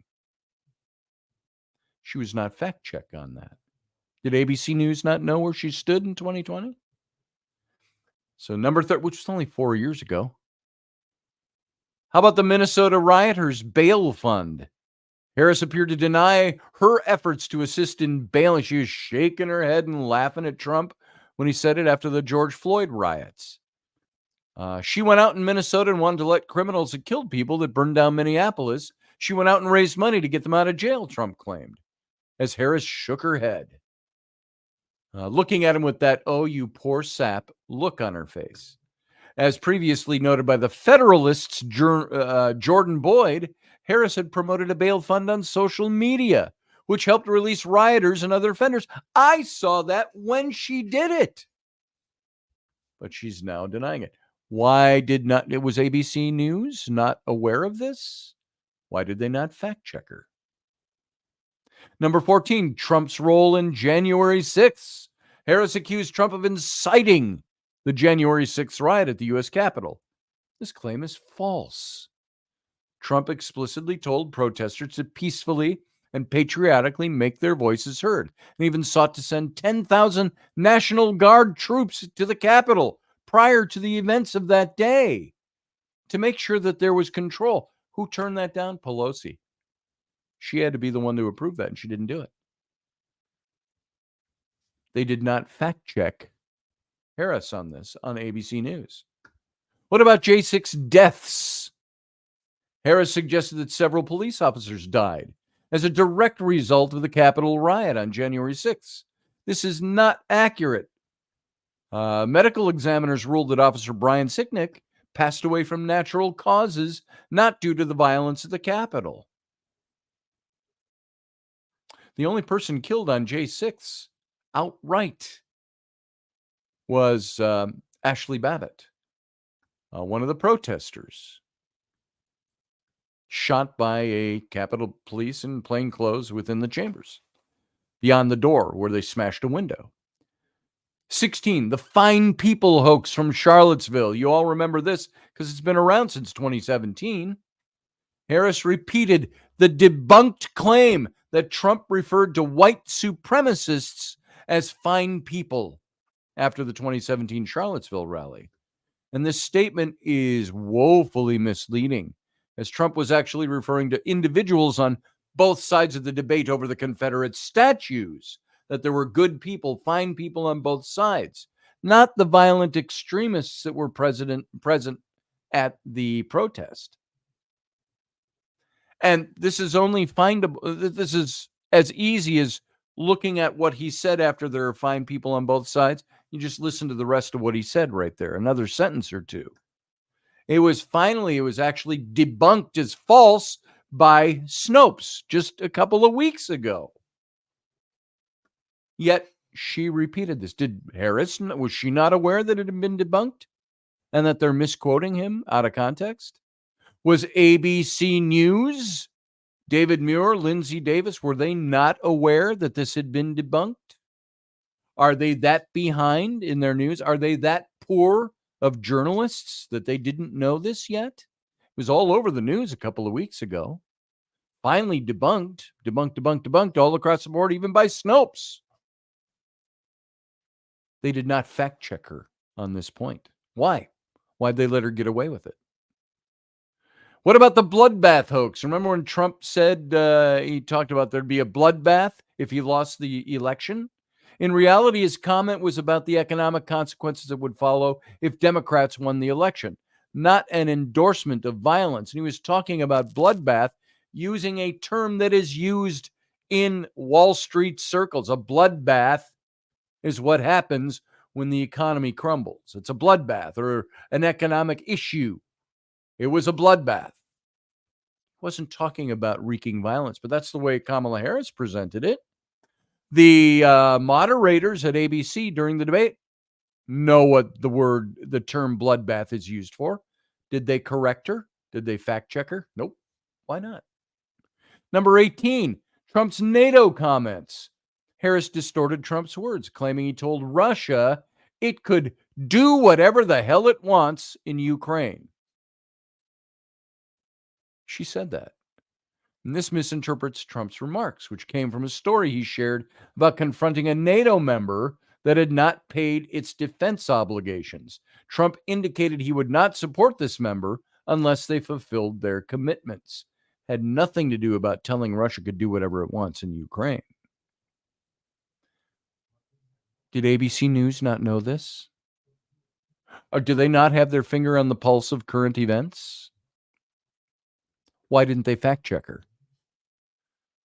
Remember, they fact checked Trump 7 times and corrected him 11 times. Not once did they correct or fact check Kamala Harris. Why aren't they fact checking on things that they should know as journalists? Number 19 out of 25. Autocrats' preferences for President Harris. For president. Harris claimed that autocratic leaders around the world are rooting for Trump to win. Well, there's no way for her to know the thoughts of most of these leaders. Russian President Vladimir Putin did recently express support for Harris's presidential campaign. I think he was a bit tongue-in-cheek with that. But why? Because he knows that she won't do anything. The autocrats around the world, I think, are afraid of Trump being president again. What about, she was not fact-checked, nor was she contradicted on that. Number 20, combat zones. Harris claimed for the first time this century, no U.S. personnel are stationed in active combat zones. This is blatantly untrue. Former U.S. Representative Peter Meyer pointed out U.S. troops remain in Syria and Iraq and regularly face attacks by Iran-based militias. Additionally, 3 soldiers were killed earlier this year in Jordan, not to mention the 13 killed in the withdrawal from Afghanistan 3 years ago. I saw the best video, and I may have mentioned this, best video, and I put it up. It's up on my Facebook if you want to go look at it. It's an Instagram video. It's showing, you'll see it if you go to my Facebook page. You'll see the opening picture. It shows Trump and Kamala Harris side by side on the debate stage. And she was talking about, she said where she made these statements. For the first time in this century, no U.S. military personnel are stationed in active combat zones. And then the person who's filming this, somebody was filming the debate on TV, taking a video of it on their phone. And as she says that, you hear somebody talking in the background, and he shifts his camera around, and it's 3 guys sitting in their combat fatigues, eating chow of some kind in a really close tent, and they're active military. And he said, well, where the fuck are we then? He said, and he's laughing, and all the guys around him are laughing because they're in a combat zone right now during the debate. The number 21, blaming Trump for Biden's botched Afghanistan withdrawal. Harris tried to attribute the disastrous Afghanistan withdrawal to Trump. He wasn't even in the office. She claimed he had negotiated a weak deal. However, a recent report by the House Foreign Affairs Committee reveals that President Biden's decision to withdraw was based on his own opinions, not on security conditions. The Doha Agreement, DOHA, or advice from senior officials. Biden said it was his opinion. Was ABC News not aware of this? If they were, why didn't they fact check her on that? How about gun confiscation? Harris denied supporting mandatory gun confiscation, saying both the vice president and I, to be, Tim Walz, both own guns, she said. But this is untrue. She has supported mandatory gun confiscation. She's publicly advocated for policies that would include gun confiscation as part of her broader stance on gun control. And I saw, and at the end of that, it was on a video interview. I saw it. She said, because the person asking her that question said, well, how would you implement this? And she said it would be mandatory. Mandatory gun confiscation. Was ABC unaware that she had said this? Why didn't they fact check her on that? Number 23, Trump's foreign policy record. Harris accused Trump of being weak and wrong on national security and foreign policy. In contrast, during Trump's presidency, the U.S. southern border was secure, and several peace agreements were brokered between Israel and Arab nations. Under the Biden-Harris administration, however, Russia invaded Ukraine, Hamas attacked Israel, China has escalated tensions with Taiwan, Japan, and the Philippines. Why didn't ABC News fact check her on that? 24, defunding the police. Harris denied supporting efforts to defund the police when confronting Trump. Nonetheless, she was previously endorsed reimagining policing and redirecting resources away from law enforcement towards schools and small businesses. ABC News reported that. Why didn't they fact check her during the debate? Then number 25, IVF, the in vitro fertilization. Harris tried to link Trump's abortion policies with in vitro fertilization, claiming Trump's abortion bans are preventing couples from receiving IVF treatments. However, Trump has promoted IVF and has even pledged to provide taxpayer funding for it. He has never been against in vitro fertilization, especially not in abortion policies. ABC News, did they not know this? Why did they not fact check her? There's 25 things, folks, right there that she was not fact checked for during the debate. They're not supposed to fact check her. The opposition is supposed to in the debate. But since they fact checked Trump, why didn't they fact check her? She's got 25 things right there. So Scott Allen said, I saw that. Yeah. I watched the whole thing. Jeremy Hansen, she is a corrupt liar. It's true. What is ABC News doing? They're making sure that Trump looked bad and she didn't. When we say that Trump was debating three people, it's the truth. And then you see Kamala Harris in another interview shortly after the debate saying almost verbatim the same things that she said during the debate. Shows you that she memorized slugs. Not a genuine answer in her body. She's corrupt. Yeah, there you go, Morgan Snow. Goebbels would be proud. I'm in Charlotte, says Scott Allen. Sorry, I just saw your question because if I made a poster, I have to get out of YouTube and refresh. Otherwise, I no longer see chat. Some weird phone glitch. Yeah. Yeah, it's kind of weird. That's weird. Tell a lie often enough and it'll turn into the truth, Morgan Snow says. That's exactly what they're attempting to do with the statements being made during the debate. Telling lies so people believe them without any contradiction. Morgan Snow said her values have not changed. No, they have not.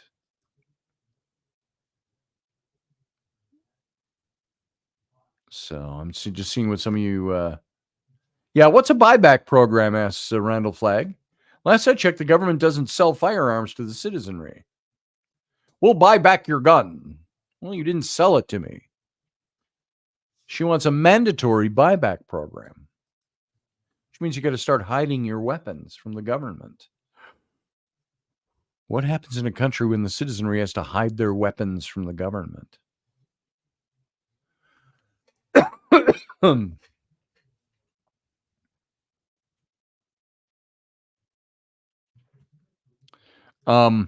Scott Allen says, I've been spending part of every paycheck prepping for the country falling apart in November. Yeah, we haven't been doing that. So we probably ought to. If I can get enough coming in on one project, I was thinking that we need to stock up a little bit here on weaponry. So, because in the last election, I've told you all this little tiny story before. I had somebody I've known for years, a good friend of mine, who she said to me just before the last election in 2020, she said, "You're not voting for Trump, are you?" And I said, "Well, yeah, I am." And she says, "Well, I hope you have guns in the house." I said, "Why? Why would you say that?" She said, "Because you're going to need them if you vote for Trump." She said, "We are going to um, revolt or start a revolution from the opposite side, people not voting for Trump." She said, "So I hope you have your guns ready." She said, "Because we'll be coming after you." And I said, "We?" I said, "You're going to be part of that?" And she didn't really answer that. And I said, "Do you realize that what you're doing right now is illegal? Do you realize that right now you are attempting to intimidate me from voting my conscience?" And she blocked me after that. So that's the way some people are thinking. What do you think is going to happen if Trump wins?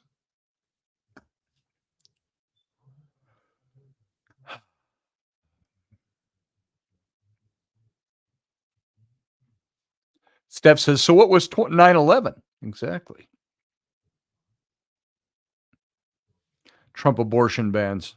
Yeah, JP, there's not going to be any abortion bans from Trump. He's leaving it squarely in the states. If a state wants to impose an abortion ban, I suppose they can. There are states that also allow abortions. So you're going to get a mix because states have a right to make their own laws on this. What the Roe v. Wade people are trying to push is they want the federal government to step in and supersede the states and say that all abortion is legal. That's what the Supreme Court ruled on. That is not a constitutional job of the federal government. Some people say, well, it's for the health and welfare. No, it's really not.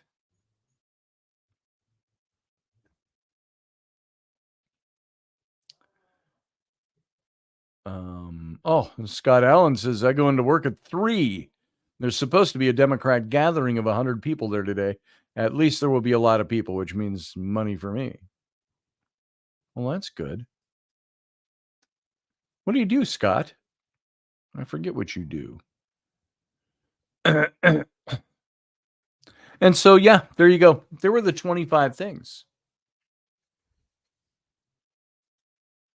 It's just the slapping of Trump on shit to make it scary. That's exactly it. That's all she did. And ABC let her get away with it. And then what did Trump say after that? "I don't need another debate. It's done." "Oh, you work in a brewery. Interesting."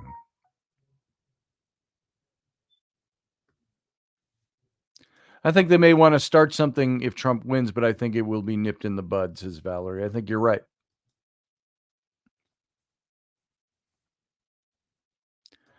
Scott says, "I don't think Trump will be allowed, quote unquote, to win, whether it's another pandemic, a grid blackout, widespread civil unrest, etc." Yeah, they're going to do everything they can to try to prevent him from winning. This is why I keep saying make the vote too big to rig. So there you go. Well, we got just a couple of minutes left. So we're going to do our slow decrescendo to the end of the show. Thanks, everybody, for being here today. If anybody wants to say anything live, you can call in right now. You got a few minutes to do it. So now's the time. And how we doing over there in Instagram land? I see you over there. Not much more movement over there than we had earlier. That's not the best place to watch. It's just they're available if you want to watch. And you can comment if you want, and you can come over and join the chat room over in YouTube, which there's only, 5 minutes or so left. And we're done anyway. So Valerie says, "Everyone, I hope you have a great Sunday." Well, I second that. Here, I'll put up a link. Rip. Let's see. Here's the link again. It's in the description, but let me give it to you here. If you want to call in, this is the link. It's in the description, but here it is live. in the chat room. You can give us a call. I don't know who you are, Rip. If you flash your genitals, I will ban you. Happened here before. That's all I'm saying. So, oh, my car audio doesn't stream, doesn't like StreamYard. Yeah, we've seen that before. Yeah, beware of trolls, says Field Guy. I do. And so, yeah, if you just want to call in so you can be stupid, go ahead. We'll just shut you off. So, we'll clip it out of the video. See, and here's the thing is the people that want to do that are generally, what? Kamala supporters. You think that's going to, can't you argue with reason as opposed to doing stupid shit and trolling? Be reasonable. I'm not saying, Rip, that you aren't reasonable. I don't even know who you are. So if you want to call in, call in. Let's see. So,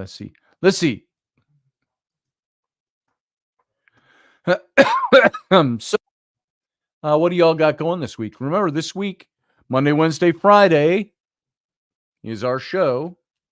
And, pending my electricity being turned off or anything like that, we'll be here tomorrow night. So, any major catastrophe or anything like that. And what else we got going this week? Just another round of good shows for Monday, Wednesday, Friday on Intrepid Radio. Unleash Jeremy Henson. Let's put him in. Jeremy, how you doing, brother? Good. How about yourself? I am most excellent. Well, down here at least, I've got blue skies and it's only supposed to be like 82 degrees. So I'm very, very, nice. very happy. Nice. We got JP here as well. Can you guys hear me okay? Can hear you just fine. Yep. I'm going to take off my banners so I can see you better. Good you deal. and your Magnum PI shirt.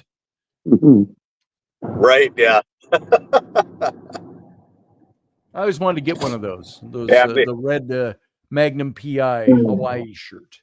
Amazon. I got it on Amazon. I was going to get one. It's the proper colors for the parrots and whatnot too. So once my mustache turned white, I just gave it up though. you just do a little comb in just for men. Do that. You'd be fine. You know what I found is that when I color my hair or my whiskers, I just look like an old guy coloring his hair and whiskers. It doesn't really work. What you doing, small daughter? What did you hear, Mama? So what's your price of ground chuck up there by you? Oh boy, Rainey just got some for like $3.85 a pound or something like that. See, that's pretty good. On sale, by the way. Well, I was at my local Town and Country the other day, Scotty, and I paid $41 for 4 pounds of ground chuck, and it was just Yep. That's seriously $10 a gallon, $10 a pound. My question is, ground chuck. What do you want to talk about?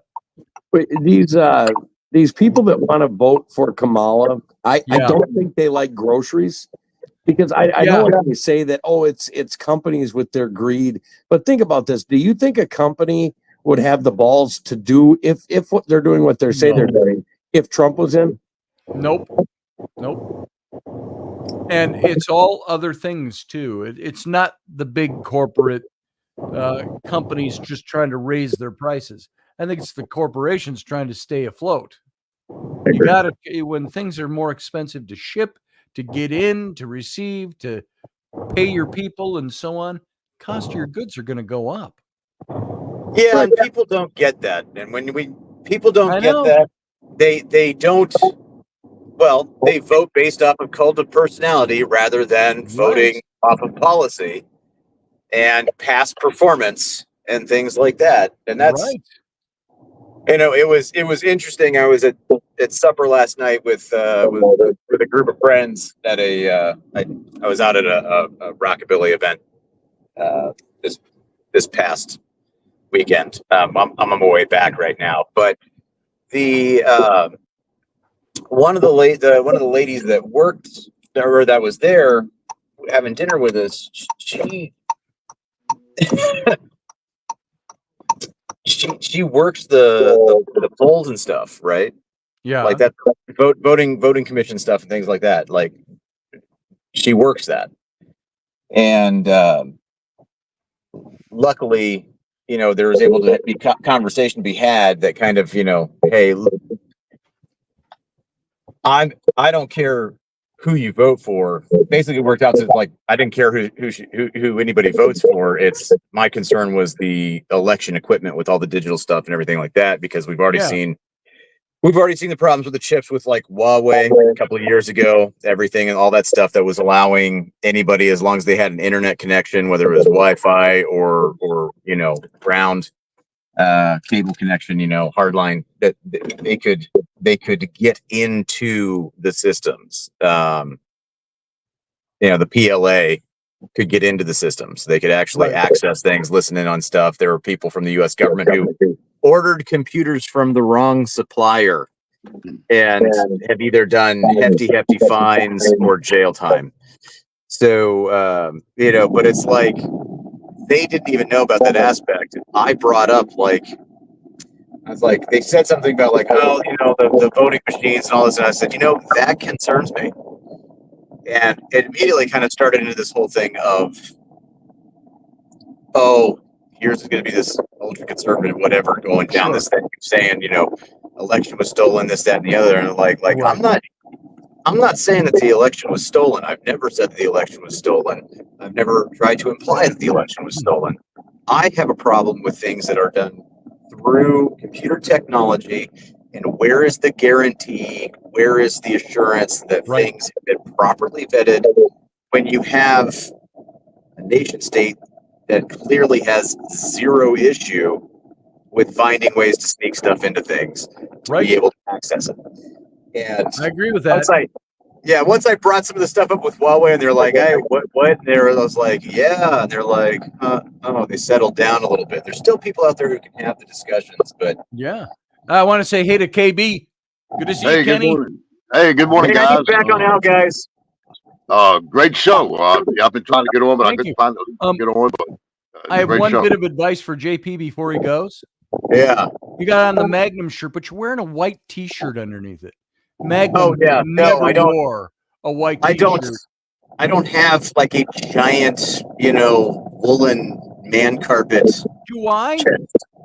No, but it would not do Magnum PI justice if I didn't. So it's okay. It's whatever. You know what you look like in that shirt with the white T-shirt? His little pudgy little Navy friend who would put on one of Magnum's shirts and had his white military T-shirt on underneath it. Right. Yeah. Exactly. You need to go. If you're gonna go Magnum, go Magnum. Right. That's my advice for the day. Still love you. I gotta hop off. Go have keep that advice in mind. You guys take care. I'm glad. We'll see you next time. Scotty, all right, how you doing, KB? Hey, not right. Good show this morning. I'll try to get on early, but I couldn't find the link to get on. And somebody said that they can't believe there would be any Deep Throat Harrison's fan on here. But like I said, you gotta look at it like this, guys. It could be beneficial to everybody. Everybody will be a winner. Instead of being two chickens in every pot, would be knee pads in every home. I'm just saying. Yeah. Paper ballots, by the way, is what Susie Q says. Hey, no doubt. Voting paper ballots. We did that my whole adult life until the last election. Yeah. Paper ballots, and guess what? We didn't really ever have a 30-day period where we were wondering who won the election. Exactly. We had it the same night. You knew right then and that night who won. I mean, if you wait too late to get them in, shame on you. I mean, you can't get your foot up and vote. And I've heard excuses. Well, I'm not going to wait in the line. Well, if you don't want to wait in the line, get up at 6 o'clock in the morning and be there when the doors open. I mean, there's a way around it. Go at 3 o'clock in the afternoon when everybody's still working. I mean, it's I don't think usually the longest I can ever remember it taking me to cast a vote on election day couldn't have been a half an hour. I came once and it was crowded, and I had Sam. Well, this is when Sam was like 3 or 4 years old. Wasn't in school yet, and I went down on election day, and he was with me, and he brought his toy foam sword and a ball, and he was playing in the gymnasium where we were voting while we're waiting in line. And that's all you got to do. I mean, it was no big shake. You know why? Because I knew the day was coming, and I was ready for it. It's not like, oh, today's voting day. Oh no, what am I gonna do? I have to work today. You know, most companies let you off work to vote. Well, a lot of things about the election coming up, and people, if you believe the polls, and what they say, they're trying to say that hers is so far ahead or whatever. They do that for a reason. They get you disgusted to say, well, if she's that far ahead, it's no sense me voting. No, get your ass up and go vote. Right. Don't let them beat around and scare you there. Yeah. And that's what they're using it. She's so far ahead in the polls. She can do this. She can do that. I don't care. I'm voting. I mean, I'm not going to say, well, oh gosh, ain't no sense me going there. It's all over. No, it's not over. Even in Virginia, which I've said it before on my show, that the city of Richmond, Norfolk, Virginia, and places like that, and the Northern Virginia, is a Democratic stronghold. You got the small counties, which is a Trump stronghold. But like again, things could change. Like I said, I hope Virginia does turn red with Trump. I hope they do. Yeah, how many homeless do you guys have by you? Because by me, I've never seen as many homeless people sitting on the sides of the streets, walking. I'm talking whole families. How many do you guys have by you? It's not big here. We're small town Wisconsin, farming community. So we're not getting a lot of that here. You drive a half an hour from here and go to downtown St. Paul and Minneapolis, you'll see a few. But frankly, I got to be honest and say I haven't seen a lot of families sitting out on the streets. Yeah, I put a RV up for sale, and I bet you I had 100 people that inquired about the RV, and I would say at least 10% of them were young single women that were homeless with their kids. Right. And you can drive a block in any direction from my house, and I don't live in a bad side of town. And there's people standing on the streets living under culverts. I mean, it's everywhere. Scott Allen says he has have homeless camping spots around the city. He's in Charlotte, North Carolina. So, hey, Scott, how many of you guys remember? How many of you guys remember when the illegals came to this country? I forgot what city it was. Put the massive tents up. They had refrigerators. They had. How many Americans went and got a veteran off the street, male or female, and say, "Hey, look, we got a beautiful tent. We got refrigerators. We got food. We got games. We got phones. The whole 9 yards." I can almost bet you not anybody picked up an American vet, or male or female, and took him to the tent and say, "Hey, you got a place you can lay your heads. It's warm." Well, they had tents for the migrants. Yeah. Yeah, but why? I didn't see here anybody go get a homeless vet and take him in and let's give him food, shelter, telephones. I mean, the whole 9 yards. They had everything. And yet nobody did it to the vets. That pisses me off, and I hate to say that on your show because I know I agree with you, Kenny. I think we talked about it on your show when it came about, and I talked about it too. And it's sad. Jeremy probably did as well. Yeah, I mean it's so bad here. Like I said, I don't live in a bad side of town, but 200 yards from my house on Monday, one homeless guy drowned another homeless guy. Oh boy! And then 2 days ago, we had multiple stabbings in the city. One lady got stabbed in the throat. And it's even the little things, like you go to Target now and they have locks on the wheels. So if they try to run out in the parking lot with the carts, the wheels lock up to try to stop theft. Oh, wow. Yeah, it's crazy what I'm seeing down here. And I guess, people can survive down here through the winter without a roof over there. They probably couldn't do that so well in Wisconsin. But anywhere in Missouri you go, I'm telling you, there is homeless everywhere. Oh. I don't see a lot of it here, and of course, I don't go into the city often enough. I try to avoid going into the city. So I like it out here in the country, even though we're only a half an hour away. We're across the river and the state line into western Wisconsin from Minneapolis, St. Paul, and I just don't even like going over to the city anymore. So, Well, how many of you guys saw the article or the video of the lady in New York City? She had a grill sitting on the sidewalk, and she was roasting rats to eat.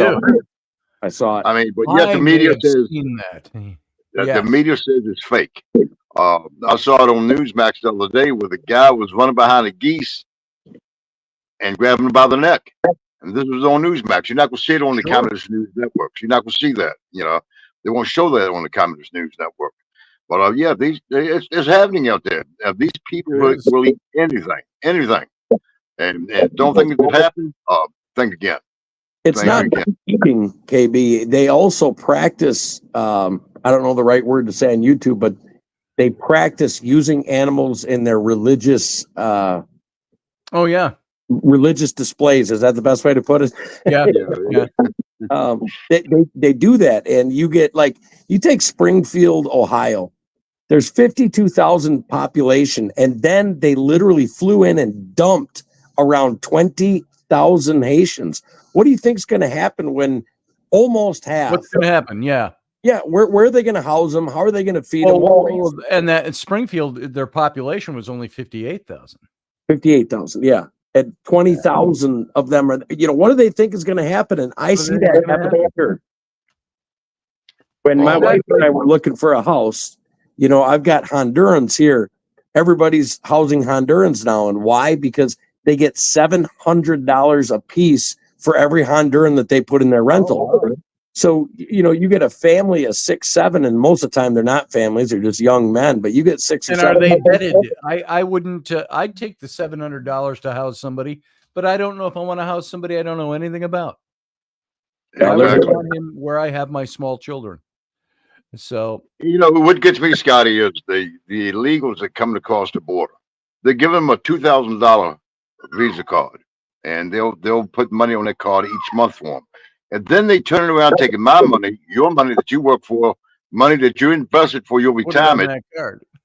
Yeah, well, they're taking your Social Security check, so this guy's getting $2,000 a month on a Visa card, and then he's getting maybe top end. I'm saying top end. Maybe $1,200, probably, something like that.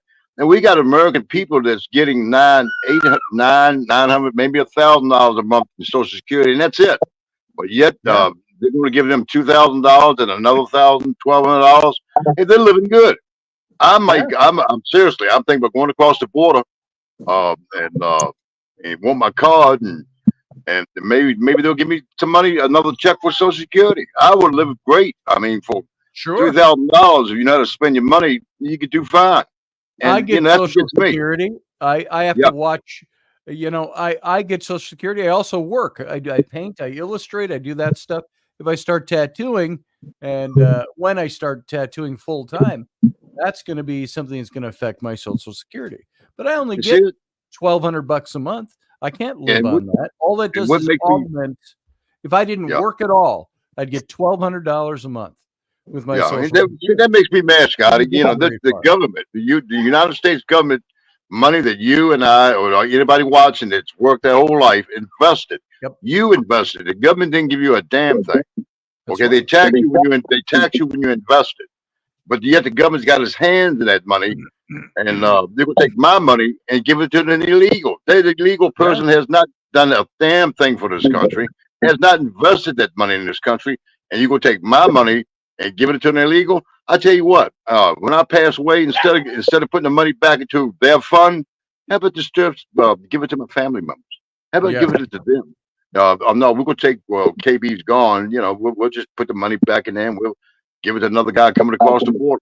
And that pisses me off. If I went to the IRS and took money out, what do you think would happen to me? Stealing from me. They're stealing from the American people. But yet I've heard anybody that would challenge the United States government for taking your money that's not theirs. Period. Bottom line. And while I agree with you, and that's a great point, we are already now 15 minutes overtime, and I got to go because I got. All right, Scott. Appreciate it. Kenny, thanks for coming in. I'll see you sometime this week. You got it, brother. Thank you. All right, brother.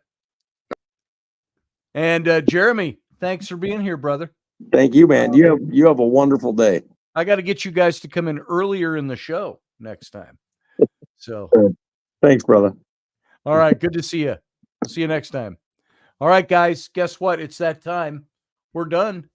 I appreciate everybody who's been here this morning. Thanks for coming in. Thanks for watching.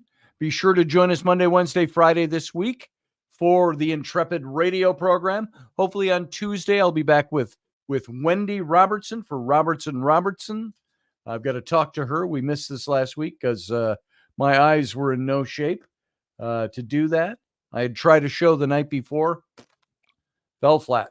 So anyway, that's the week coming. I hope you all have a great day. Enjoy the rest of your Sunday. It's only noon out east. It's not even noon here in the central time zone. So you all have a good day, and we'll see you again here tomorrow at 9 p.m. Central, 10 p.m. Eastern, 7 p.m. Left Coast time. And until then, live long and prosper.